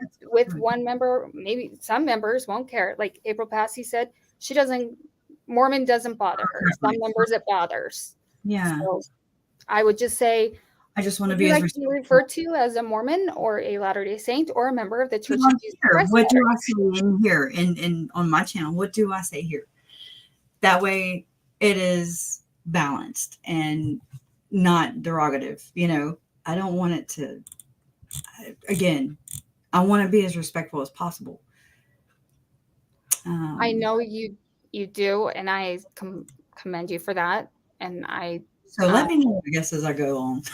That's how I learn. I think you are, though. Like this is the thing. I think you are extremely respectful, and you always try to be empathetic, Considerate. I try to and considerate. And there is, and I like what Rainy April said. This is like there is more than one way to Mormon. There is a spectrum. Okay. Okay. That's helpful. That's helpful. Yeah. So it's like I need to make a disclaimer of all the things that I'm like, this is not what I'm, I'm not trying to be disrespectful, but, I don't know. Teach me. That's how I learn. This is exactly how I learn. I learn as I go. And yes, Carla says, if you have to tiptoe around people too much, something is off. It's hard.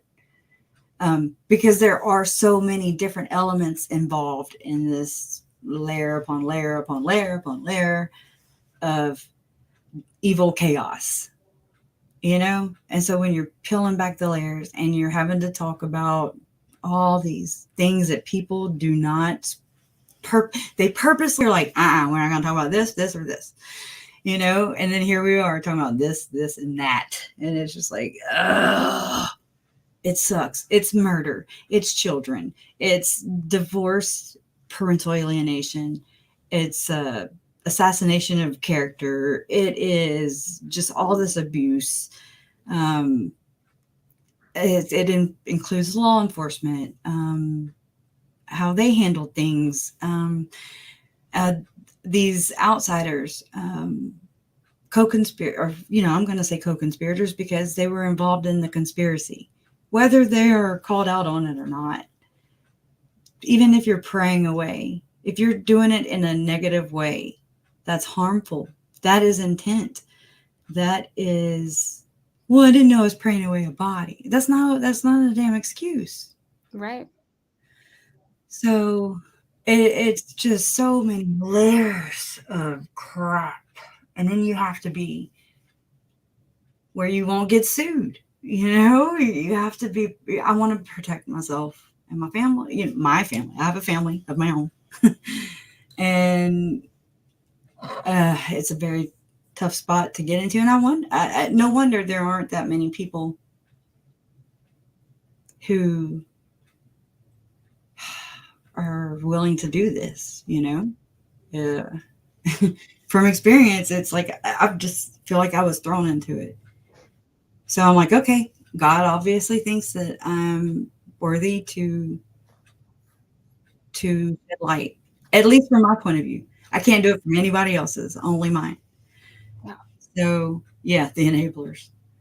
Exactly. Yeah. It's respect that. So with the term Mormon, Tracy says, okay, there you go. I think it is, because I do too. Anybody who was under Hinckley, or like Hinckley was very like, no, that's not our proper name, but there's nothing wrong with being called Mormon. And Kiki, that is what President Nelson has said. That is what we all Mother Anderson said, that it is about bringing Christ to the center, because Christ is at the center of the Mormon gospel. And so these kids in Christ are at the center of this conversation. I know, of this chat room, this platform. So yeah, that's perfect. But I think, and this is just the last thing I'll say on it.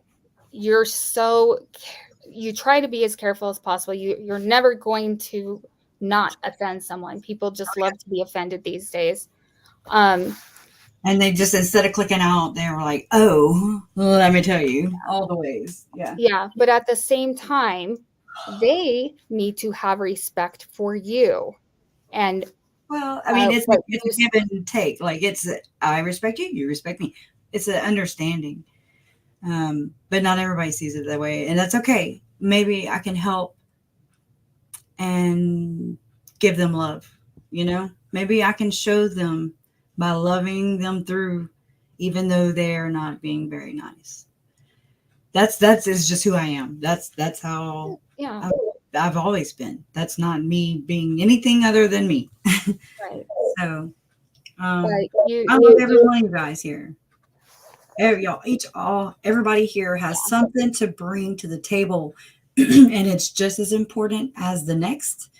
It's just as important as what I'm saying. It helps me to learn, to sharpen, my views, to be able to put it all together and to make sense of this still developing picture, this Polaroid picture that's still developing, because we don't know the half of it still. Right. And this one. Right. So, I mean, brace yourselves. I know that's what I'm doing also. I'm bracing myself, even though I try to prepare and prepare and prepare myself. In fact, it's like I find out just how, no matter how much you prepare, it's going to shock you. It's going to rock your world. You're going to still react. You're still going to do this. But I just want to build my toolbox. I still want to just keep putting all these tools in my toolbox so that I'm better equipped to deal with these situations. Yeah. As they unfold, because it's going to be tough. I know it. I can feel it. I know we want it to get here, the trials and all that. But it's also like reluctance. I also am dragging my feet and procrastination. I don't want, it's like you want to know what you don't. Because it's going to freaking hurt. Your family's going to hurt. People who have never even met any of us or any of the people, the victims, you're still going to hurt. It's going to affect you.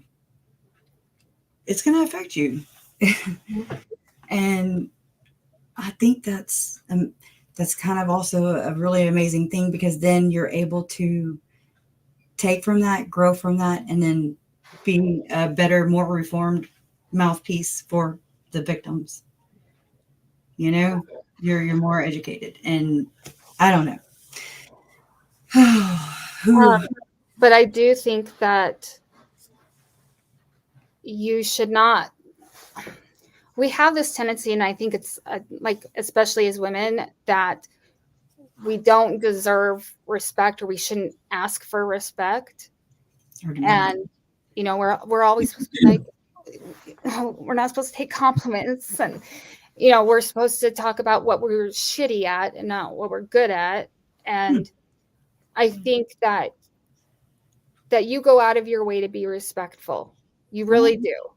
And I think that maybe people can just take it, be respectful to you and the way you feel and how you understand it. Because I think that applies to everybody in life as we go through life. I'm not going to say you. I always tend to say you. Like I'm talking at you. I'm never talking at you. I hate when people talk at me. Oh my God, I shut down. I guess like when Melanie Gibb goes into her thing and she starts preaching, and I'm like, wait, but you need to like sit in front of a mirror, lady. And just, and like absorb what you're spewing. And then I'm like, there are times that I need to do the same thing. I noticed in my video that I made that I was talking to myself, and it's okay. I said, it's okay. I was telling myself that it was okay to be okay with myself. and forgive myself for not knowing all the things, and so I get it, and I do it myself, and if all we can do is just be the best that we can be. I mean, there's always something to learn. There's always something that we can adjust and then adapt and overcome and then repeat. Yeah, I think, I do. I catch myself, I'll go back and I'll watch something and I'll say, well, I should have said it that way. It looks like I'm talking about this person, or it looks like I'm talking about this, or I say things and I'm wrong. I was wrong about the cult thing. And I admit that now. And it sucks. And so I apologize for that. Also, I can say, that is one thing. I do not mind saying I am sorry, but just help me understand. That way I can see where I'm wrong in your opinion, and in others' opinions. Like, that's the only way to learn. That's the only way to learn. I had someone that got really mad at me and offended and everything. And I was like, okay, tell me what's offensive. And they did. And I said, fair enough. I apologize for offending you. Like, and it'd be a legit apology. I wasn't gonna say like the smart ass part of me was gonna be like, I'm sorry you were offended. But I was like, no, that's being an asshole. You say you're sorry for offending someone. Yes. I did, and I'm sorry that I offended that person. Yeah. Preach. Yeah. I mean, and it's true, because I'm sorry you feel that way. Oh, wait, but no. You're not sorry for spewing it though. That's where you're like, adjust the apology. Yeah. And take own it. Be like, I'm accountable for putting this out there. And so I'm going to be accountable for retracting it, for putting it out there. I never meant to offend you. Sorry, the words that I said were offensive to you. Like I didn't, I don't really know. I don't have that. Yeah. Anyways, who is that? Thank you, Cynthia W. Oh yeah. Thank you. So before we go, I'm really bad at not at noticing those. I notice them and then I'm trying to wait. So yeah. Janine says, if you are deliberately not living church doctrine, then you are not a practicing Mormon in good standing. Okay, see? Now, I automatically think that you also have to be good, but that's none of my business. Also, a tithing member. So I really did just think that. See, you learn. I learn. It's not just about the tithing. It is that you're a practicing. Wait, I forget how she said it. If you're deliberately not living church doctrine, then you are not a practicing Mormon in good standing. Okay, that helps. Thank you. Thank you, Janine. Me and Ashley were talking about it just the other day. Not bad. It was all good. I have to go, but before I go, I wanted to end on a lighter note. Yeah. And BC Proud, you reminded me of a story. So BC Proud says Canadians have sorry wars, even in the grocery store. And thank you, please, but I love our sorry wars. And I have the perfect example. So we were in Vancouver and we went into a Subway. I didn't go in this. I waited in the car. And one guy bumped into another guy and he's like, oh, sorry. And then the other guy's like, oh, no, I'm sorry. Oh, and they literally were like, oh, no, I'm sorry. 3 or 4 times she said they went back and forth. And I was like, that'd be so funny if they started punching each other. Like, I'm sorry. No, I'm sorry. But even their buses in Canada, when they're not in service. Yes. Sorry, not in service. So even their buses. I've seen that. I've seen it. I actually dated a Canadian, but still, it's just they're just the nicest people. They are, and they just don't want to offend anybody. And that is the perfect example. I'm more sorry. No, I'm sorry. I'm sorry. You felt like you had to say sorry. That's terrible, mister. But I can't tell others how to grieve. That's the bad thing. It doesn't mean I have to agree with it. It's just I have to kind of overlook it, although I don't agree with it. but that's okay. It's okay to not have the same. I'm responding to something. I didn't want to keep it on the screen too long because it's just something, hey, to each their own. I don't get to tell anybody else how to grieve. They don't get to tell me how to grieve. That's that respect thing. But, there's that. Those are our subscribers. And it's such a difficult position to be in. I'm just saying that it really is. And of course, I'm not seeing it from their view, So who am I to say? I'm not a judge. I'm not. Thank God. I don't want to be. My Uncle Jerry said that, and when he said it, I didn't really know how he felt, but it was really cool to see that I aligned with him on that point. I'm not a judge. I'm not here to persecute anybody, nor do I want to be persecuted, Right. So anyways, but yeah, I mean, thank y'all so much for the chat. I mean, I'm trying to read them all, and we go back and read. I've not lately. I've not been purposely not been going back and reading some things because you have to be in a really good place. Emotionally, and you're not ready for the criticism that day. And so you really have to go in with a good, strong mindset when reading the opinions and comments of others, because they're not always nice, but trust me, there are far more that are good and positive than there are bad. So I don't want people to think that I'm just getting I never just get bombarded with negativity, and thank God for that. Yeah. I mean, it's sad because you think about it, you're like, why is that one comment bug? Because you can get 100 really nice comments, and I get them all the time, and I'm always like, wow, I can see how this shit goes to people's heads because I'm like, I'm pretty awesome.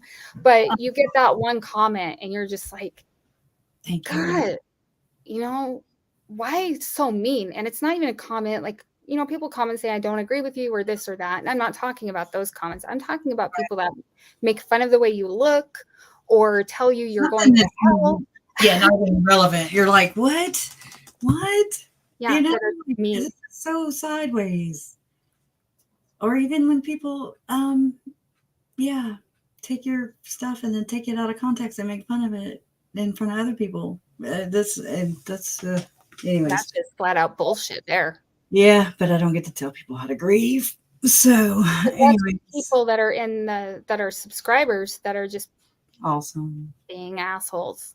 Yeah. Like, if you're a subscriber or a viewer, have some fucking. I mean, and I understand that there are different perspectives in this story. It's not just my story.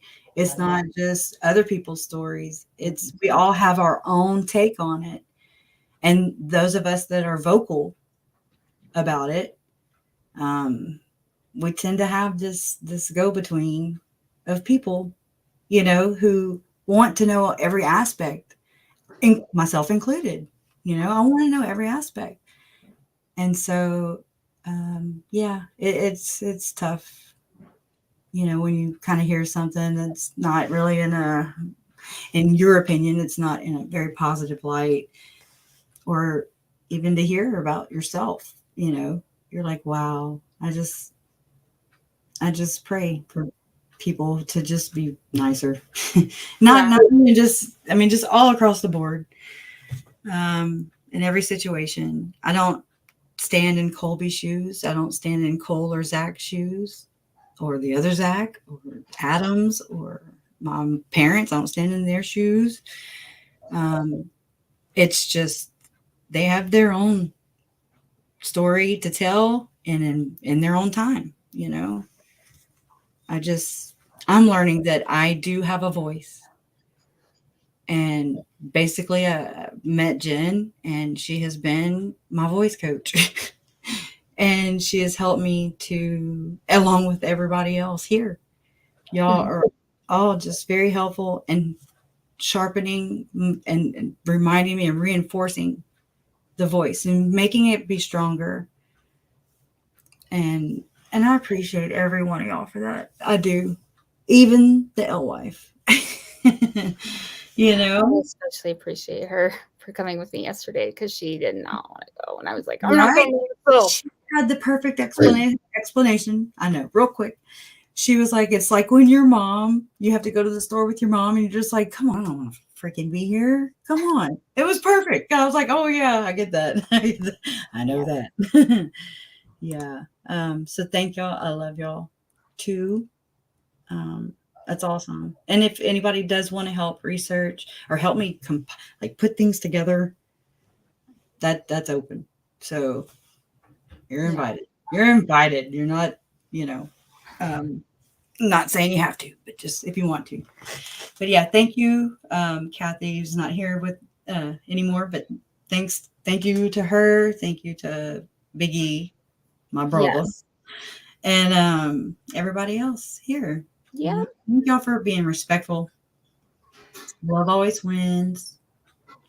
And like Jen says, remember who you are and what you stand for. Yeah, toodles. I'll let you push the button.